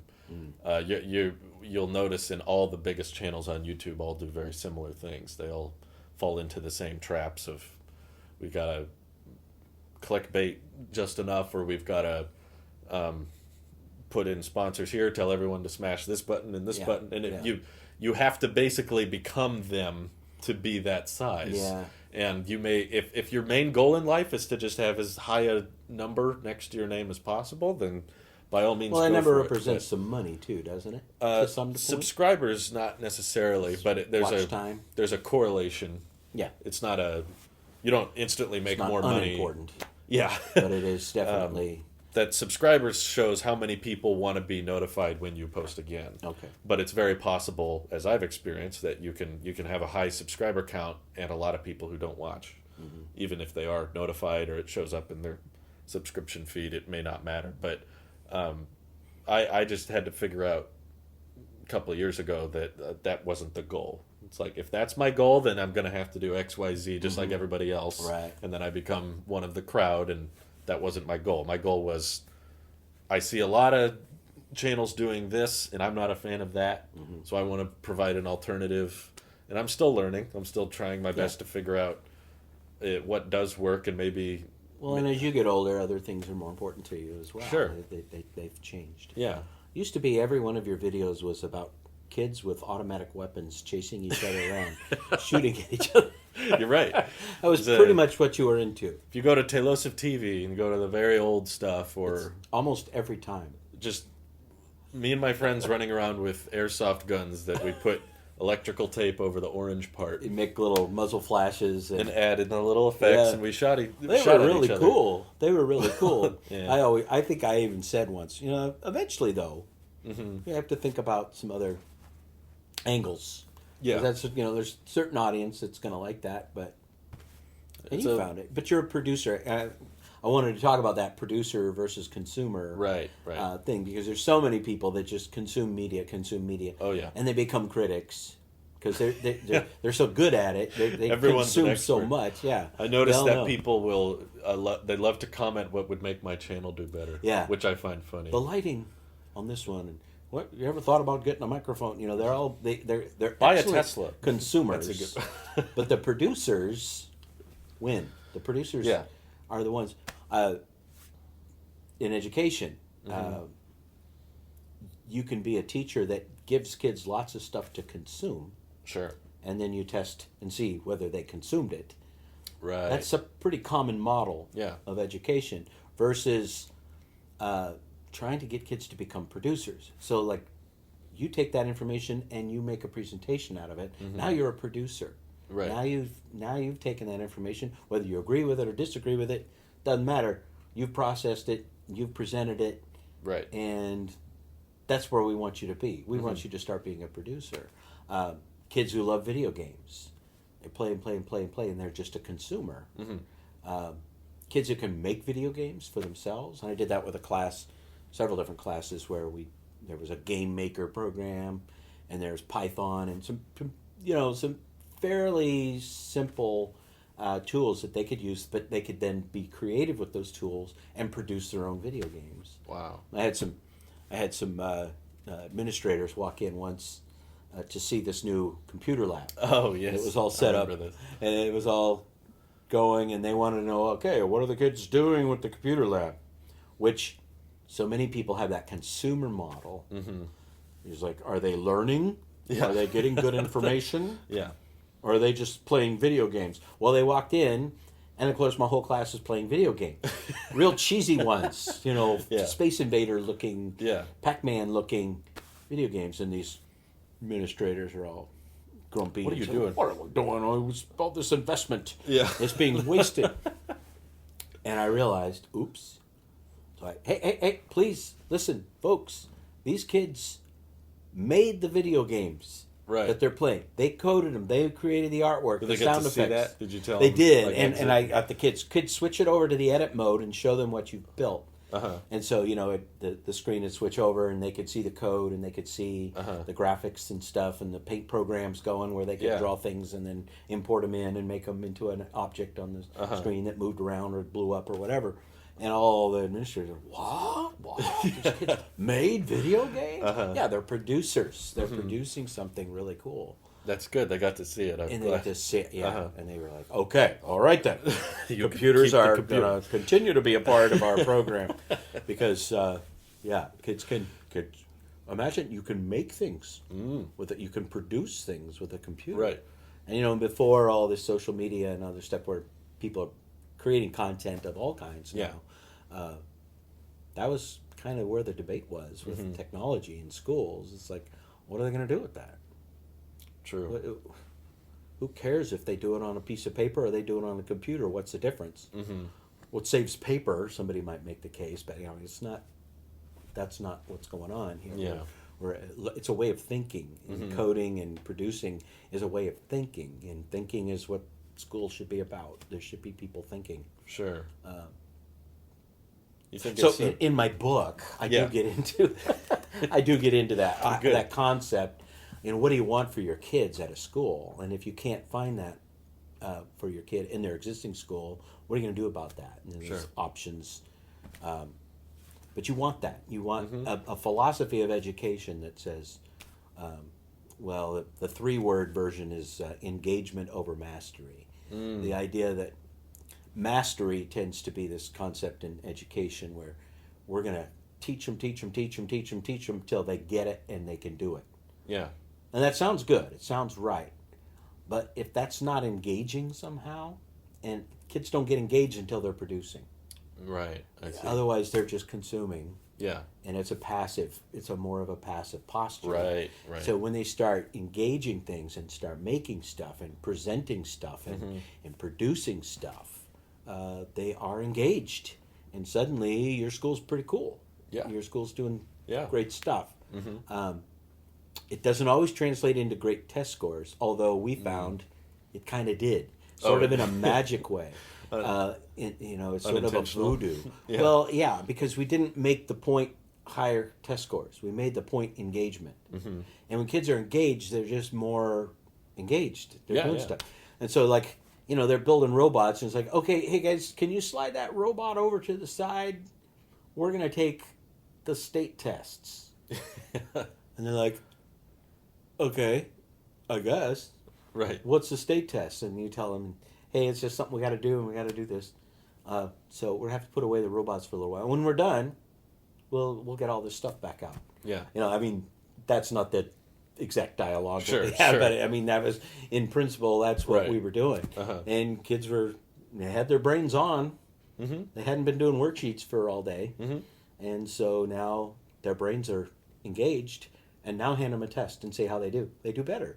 Wow. And overall, and we found, especially the kids that were already very low, maybe they just moved to our school, or they had low test scores from a previous experience somewhere, come to us, and they were the ones that did the best. The kids with the lowest test scores, they didn't do better than everyone, but they improved the most.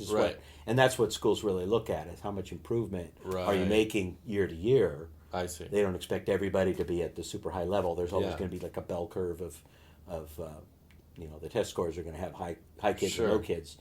But if the low kids are moving higher, that's a really good sign. Yeah, yeah. And engaged kids, surprise, surprise, do better on test scores.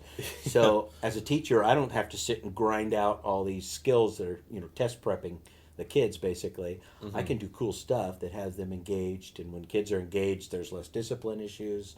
It's a better school climate. It's a better school culture. And they do better on test scores too. So, you know, when the auditors, the state people go looking and they see a school that's performing low, they come in and, what are you doing? And what's all these Legos here? Why are you doing this? Is a waste of your time. You got to get your test scores up. We didn't have that problem because even though we didn't overemphasize test prep, we engaged our kids. Wow. And they did better. Wow. So there's some voodoo to that, you know, but it works. It works. My Jane Goodall notebook. It applies. It works. And, you know, generally, even before we had our own school, my kids would do as well or better than the other classrooms. And yet we had made the time to do these more engaging, producing, as opposed to just being consumers. And by engaging the kids, they do better. So I entreat parents to look for that. If you can't provide that in your own home, you're looking for that school. Yeah. That has that philosophy. Right. Or something like it. What are the kids actually doing?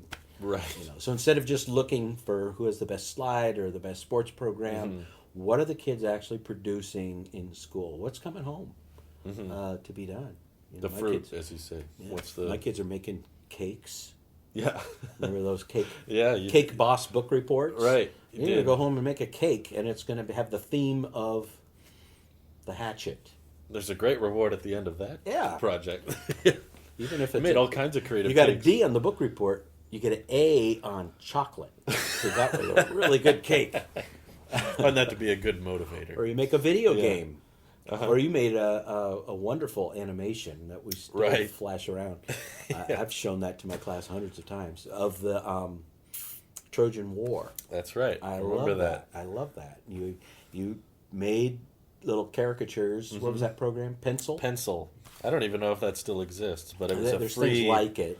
There's a free program on the Mac that just draw each picture, cells, and then change the next picture, and then you'd have a smooth animation of then you added sound characters and music. Music from your favorite video game, I think it was. I used Age of Empires. Age of Empires music. And it was a cute and pointed video. So here's a story that is interesting maybe to some kids, but boring to most kids. But you took that story and turned it into, produced an animation. And you left out some detail, of course. Sure. And it wasn't flawless. You came out of it with a memory and you were engaged. You put hours in on that, I know. Yeah, I remember coming home from school and just doing that all day. I think after that whole project, it was what made me realize I didn't want to do animation. Animation's pretty tedious. It's very tedious, and you have to be patient and be willing to put a ton of work into something that goes by like that. Yeah. And I think that's what drew me away from it. But not making videos, presentations in general. And you explored those at a young age. You explored different kinds of those things and kind of landed to what you did. Right, live action stuff after that. But that learning process is what I'd encourage so many younger people to explore, because you're not going to know what you do and don't want to do until you do it. Yeah. So the sooner because I knew too many people in school growing up that just had something.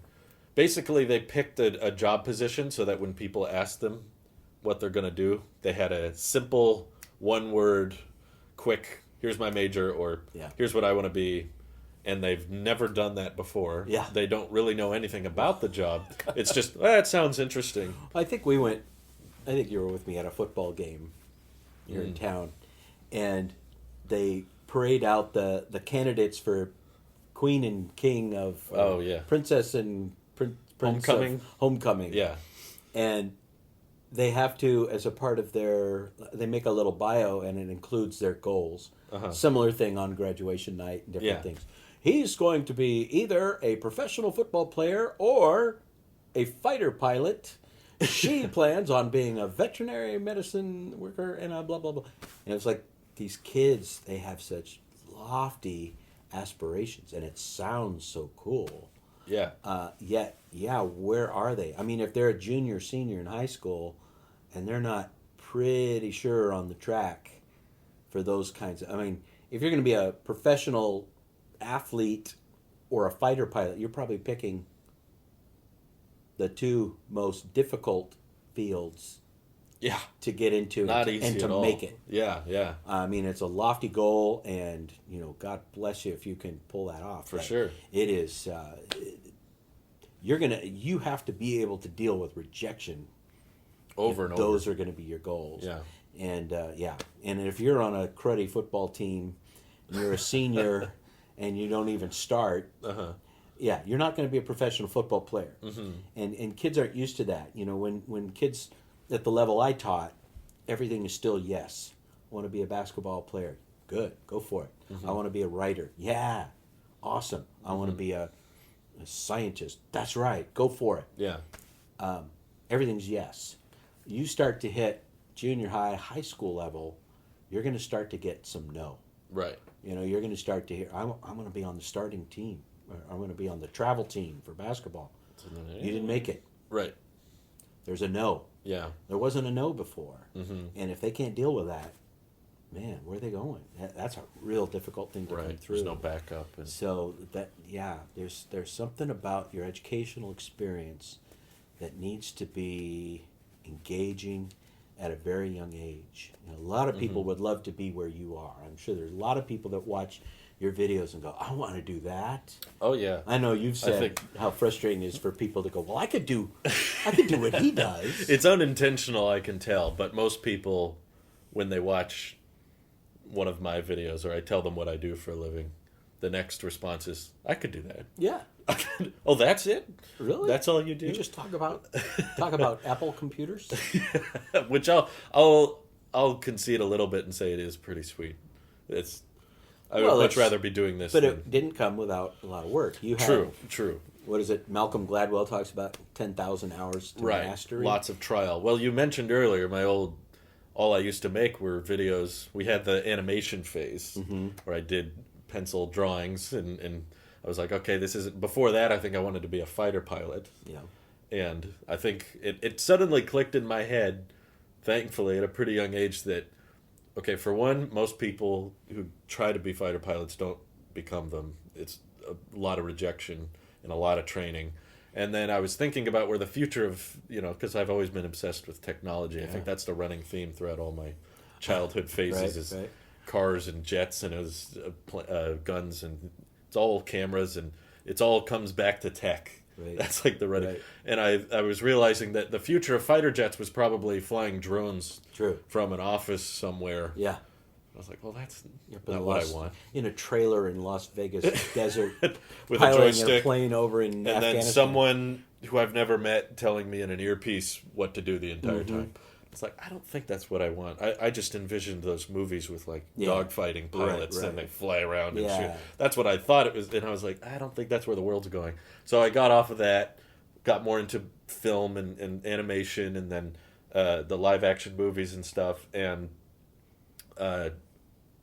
didn't see much success with the shooting at each other. No one was watching that. So through trial and error realized, okay, what else could I do that might be of interest to someone? What content could I produce that people might like? So that's when I started the network of channels. So making different subcategories that are all from one brand, but you get different types of content dependent on the channel, and that's how tech came about. And you did a lot of self-evaluation too, because I remember you watched yourself on camera. Yeah. And you went, yuck. I don't like that kid. I don't want to be that kid. It's a good motivator. I'd recommend it to people. Yeah. You watched yourself and you went, he's kind of boring. He's kind of droning on. And then you kind of said, what I like is when I get animated. And when I start to get excited and passionate about something. And I joke around with it a little bit. And I don't look too serious, but I can still make a point. Sure. And you just decided to turn that side of you on more. Right. Make that more of you. That has value. Yeah. People are interested in that side. Yeah. And it works. It works. That's a hard thing to do, though. You're right. I mean, it's writing a book is a bugger because, you're trying to make a point and you think you made a point and somebody reads it and goes, I don't get what you're saying. You don't get it. And you have to field all that criticism. And Yeah.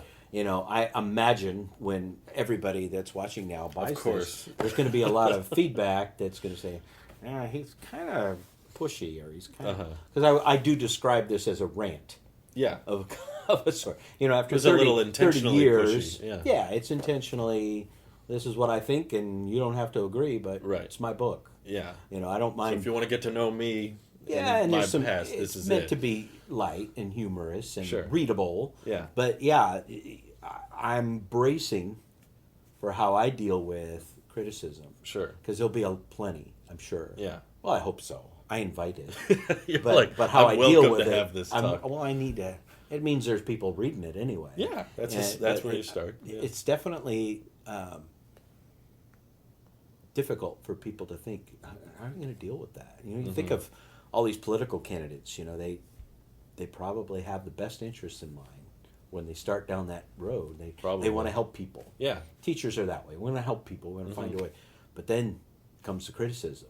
And it's like, I didn't sign up for that. Right. I signed up to help people, and now But this was a noble cause I was going after. you're questioning your motives and thinking you're wonderful and all of that.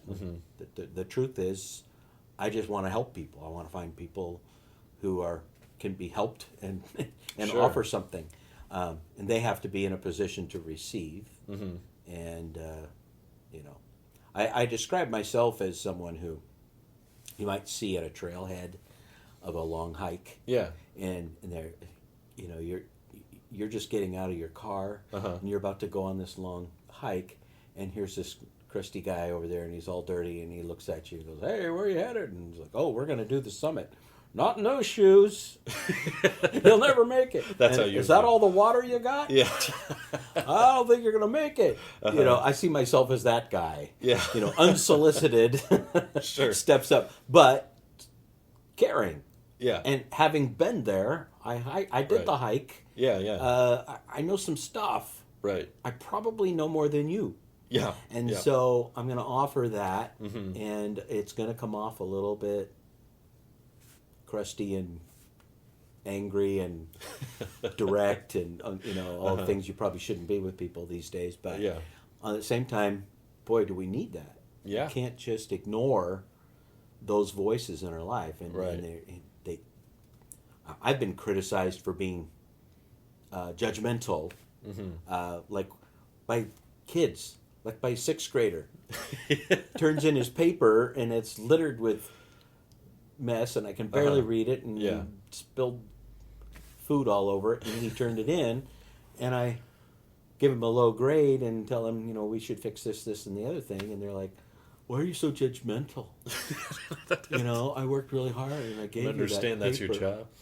Yeah, Yeah. well, and it's a job that nobody appreciates anymore. This Yeah. idea, nobody remembers. Well, few people remember some of their elementary teachers as Right. people who kind of climbed their case and didn't let them have their fun and all that. And I've been Sure. there. I've been that teacher from time to time. Yeah.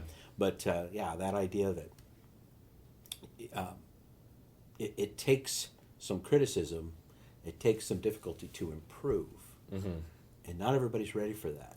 It's true. It's a hard thing to receive, and their first line of attack is to just attack the messenger. Well, they're just an idiot, or they think they know stuff, and they don't know what I know, or they don't know my situation. Sure. They don't know my deal. But hey, just receive this and accept that some people have been there, and there's some things you can take from that, and it's going to help you. Yeah.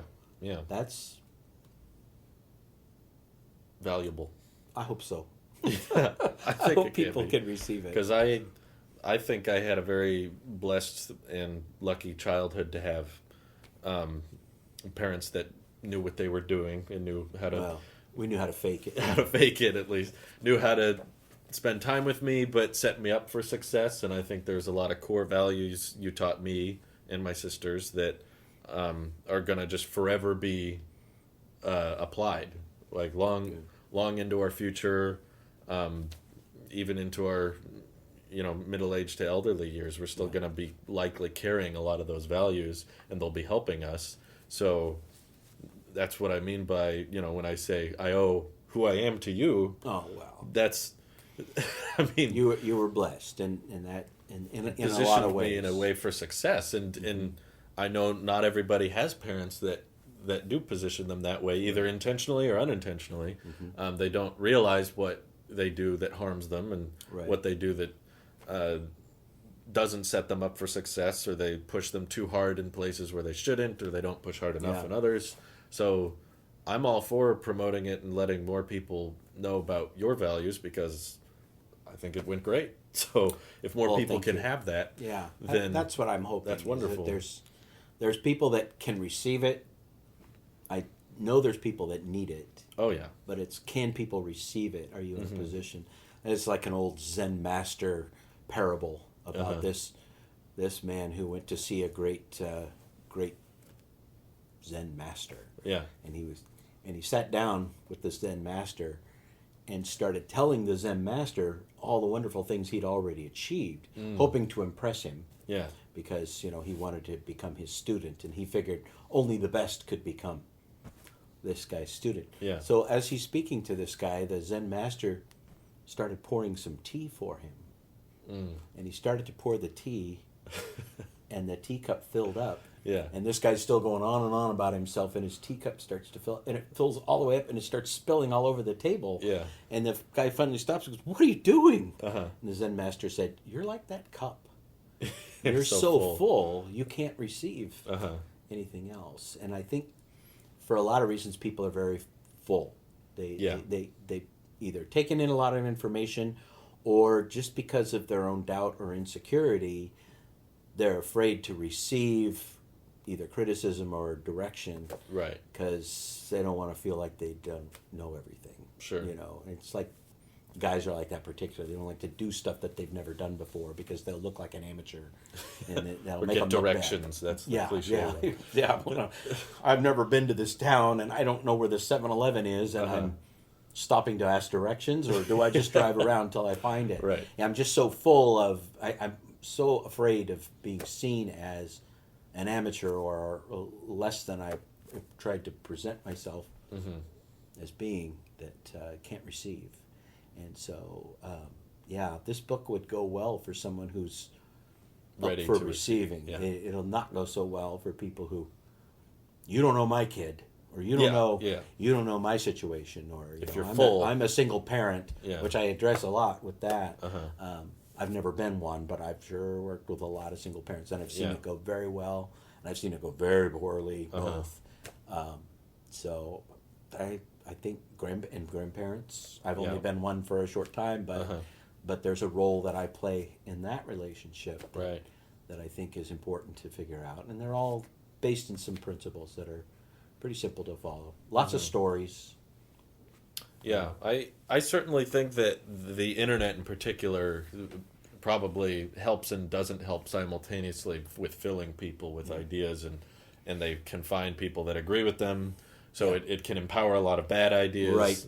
and good ideas. But that's just one thing I've done my best to encourage in Discord or online, and one of probably the best things I like about making videos that don't just say the news and move on and dive deeper into the subject is it helps people understand more broadly why someone thinks the way they do, Right. why someone prefers the way they do, and you don't have to agree. Like, Yeah. there are several channels that I think also the internet's just not good with that concept. There's a lot of people that think if I disagree with them, I can't like them, I can't Yeah. watch them, I can't support. He said something I don't They call agree that with. confirmation bias. That's it. Yeah. That idea that it's got to confirm what I already believe, or it's bad. Right.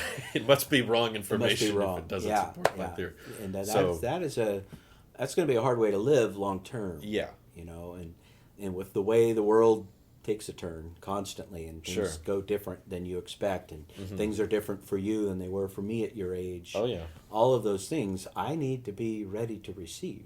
Yeah. That was our game with making s'mores. You remember I was going to that? say, that's another good name for your book. Are you prepared to receive? Yeah, because I used to teach the kids when we made s'mores that you got to put the graham cracker and the chocolate out Before before. the marshmallow. Yeah, because if you heat up that marshmallow and you got this hot marshmallow, And now It's where are you usually going on to put fire. that? Yeah, where are you going to put that while you go now digging for the graham cracker? With one hand, and But you're if trying you to get everything. if you have the graham cracker, chocolate top if needed, Yeah, now you come up with the warm marshmallow. it's already there. You are prepared to receive. Exactly.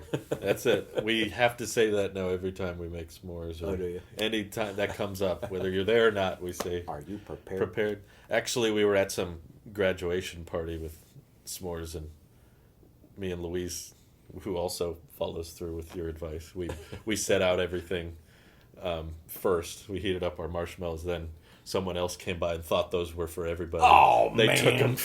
Stealing your hard work and preparation. We were prepared. They weren't. They apologized and made it back for us, I'll but guess so. I hope you never get together with them anymore. it just made me laugh because I was like, I've never had that happen before. But it's a good life lesson that Well, I comes hope. up in Okay. everyday stuff. Let's see. I'm having some trouble with my kids, or I'm having trouble with my school, or things aren't going right at home. Right. Maybe it's time to look to someone who's been there Right. and see what Check for I'll experience. be prepared to receive. Mm-hmm. And if they say something that's totally off the wall that freaks me out, I can put the book down and Yeah. but buy it first. Then That'd get upset. But yeah, there's I think it's a healthy thing to actually watch people you don't agree with, because I think so. it quickly can become an echo chamber Right. if you lean into confirmation bias Right, of just I only will watch or listen to people I agree with. I mean, there's likely a spectrum if you watch someone you never agree with because of whatever reason that might make it tricky to hang with. Well, I mentioned Joe Rogan, and there's plenty. I'm sure With him, from what I've heard from him and from you, there's tons of stuff you guys. I'm not the dirtiest cursor you ever heard, but he'll let him fly, and there's some things, but again, that long format, that ability to let someone lay out their whole idea. Mm-hmm. Sometimes if I follow one of those things, I get to the end and go, well, now I really disagree.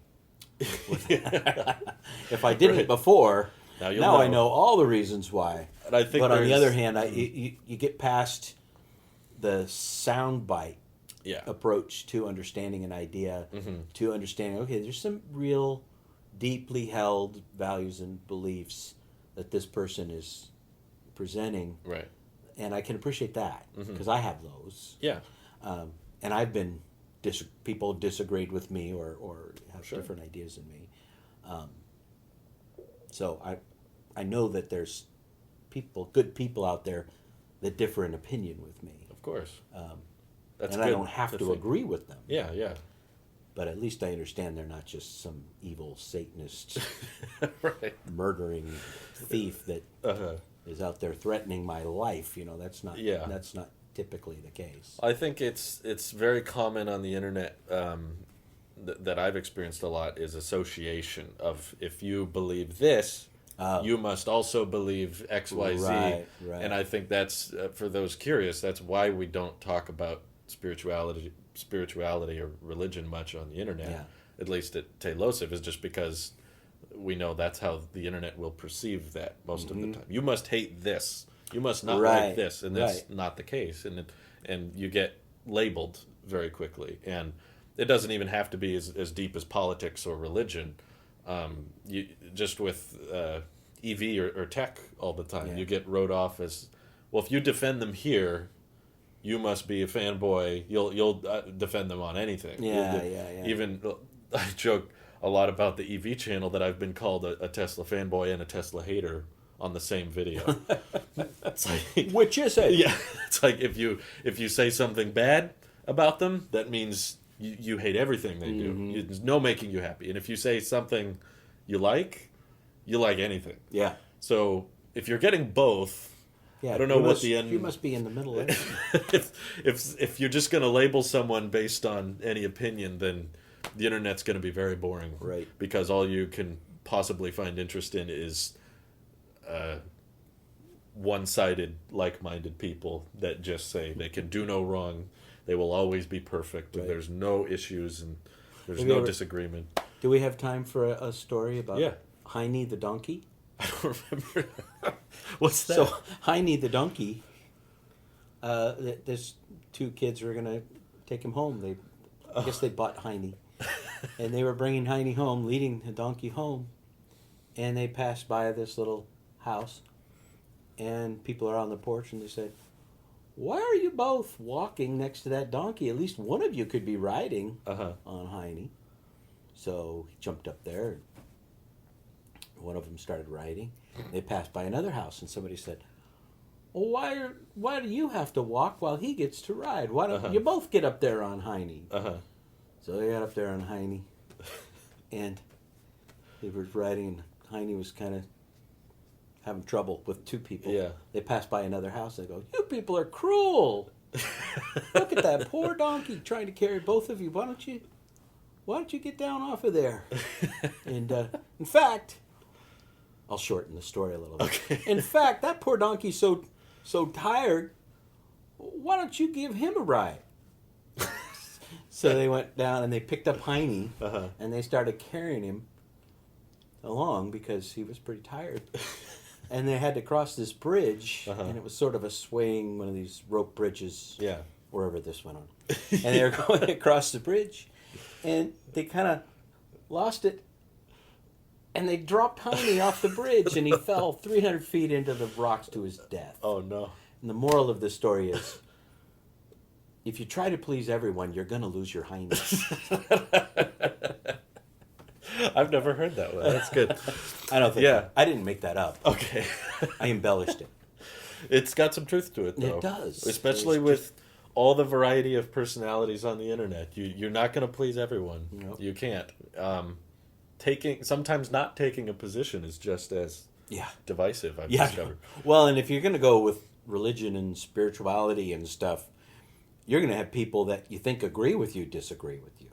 Oh, yeah. You're not going to emphasize their thing, or you're going to overemphasize your thing. Sure. And I say in my book, if you're going to write me off because I'm a Christian, you're going to miss some wonderful opportunities to be offended.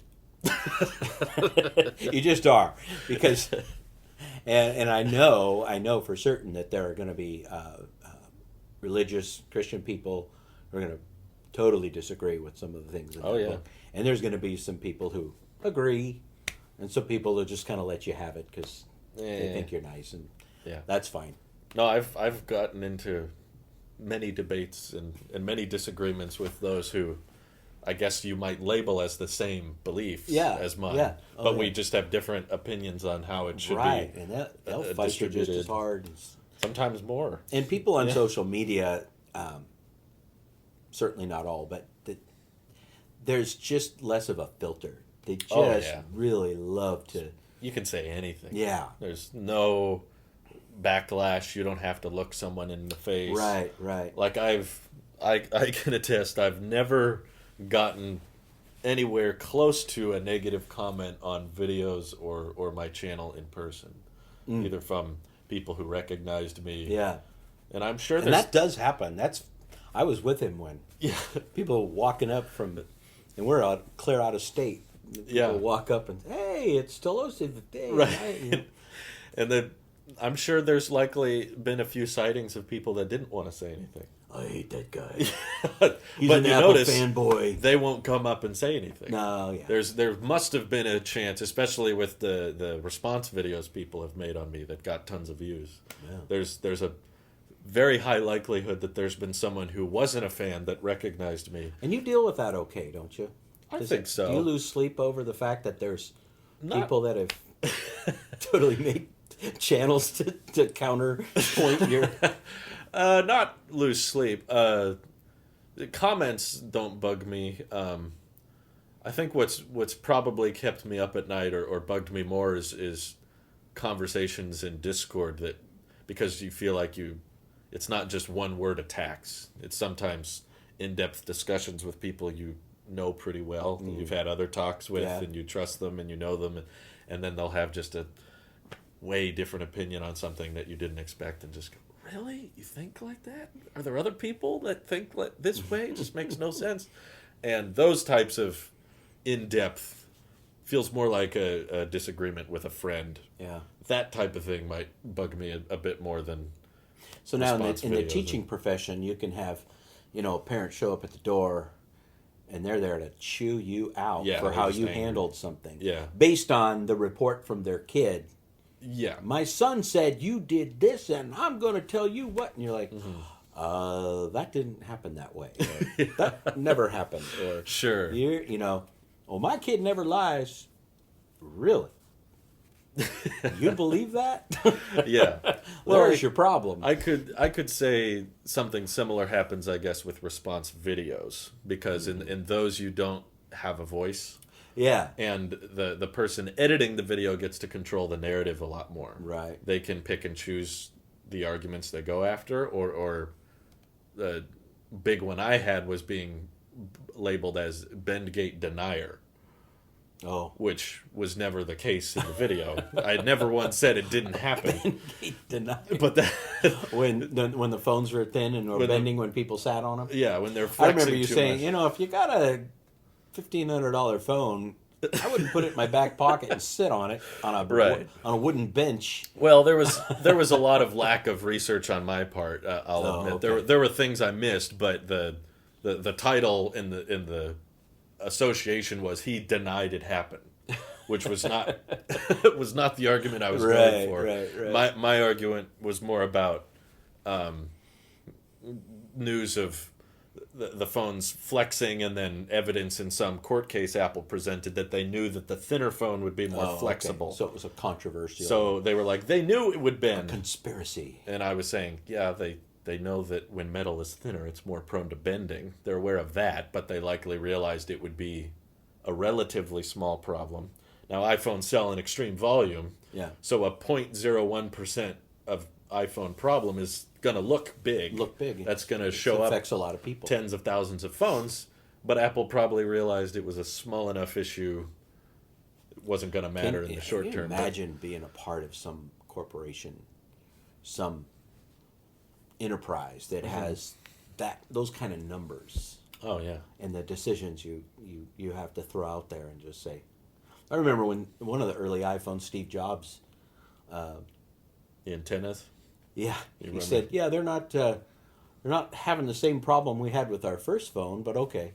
And some people claim that the case helps, so we'll give everyone a free case. Right. I mean, that's a big thing to do. Oh, yeah. We're talking millions and millions of units that he's going to Right. just throw out there just to deal with the criticism. Yep. Just to say, hey, we handled it. Or Mm-hmm. you had a perceived problem, and media we was gave blowing you a... up. Yeah. Yeah. So if there's a gate... this book, Antenna gate and bend gate and my book, I noticed a page slipped out. no. So I think there's... Well, it didn't fall out, Oh, okay. but it's... Just the wasn't binding. Oh, there adhered it is. perfect. Oh, So I don't know. See, I'm just There's a gate. Full disclosure. Page gate. yeah.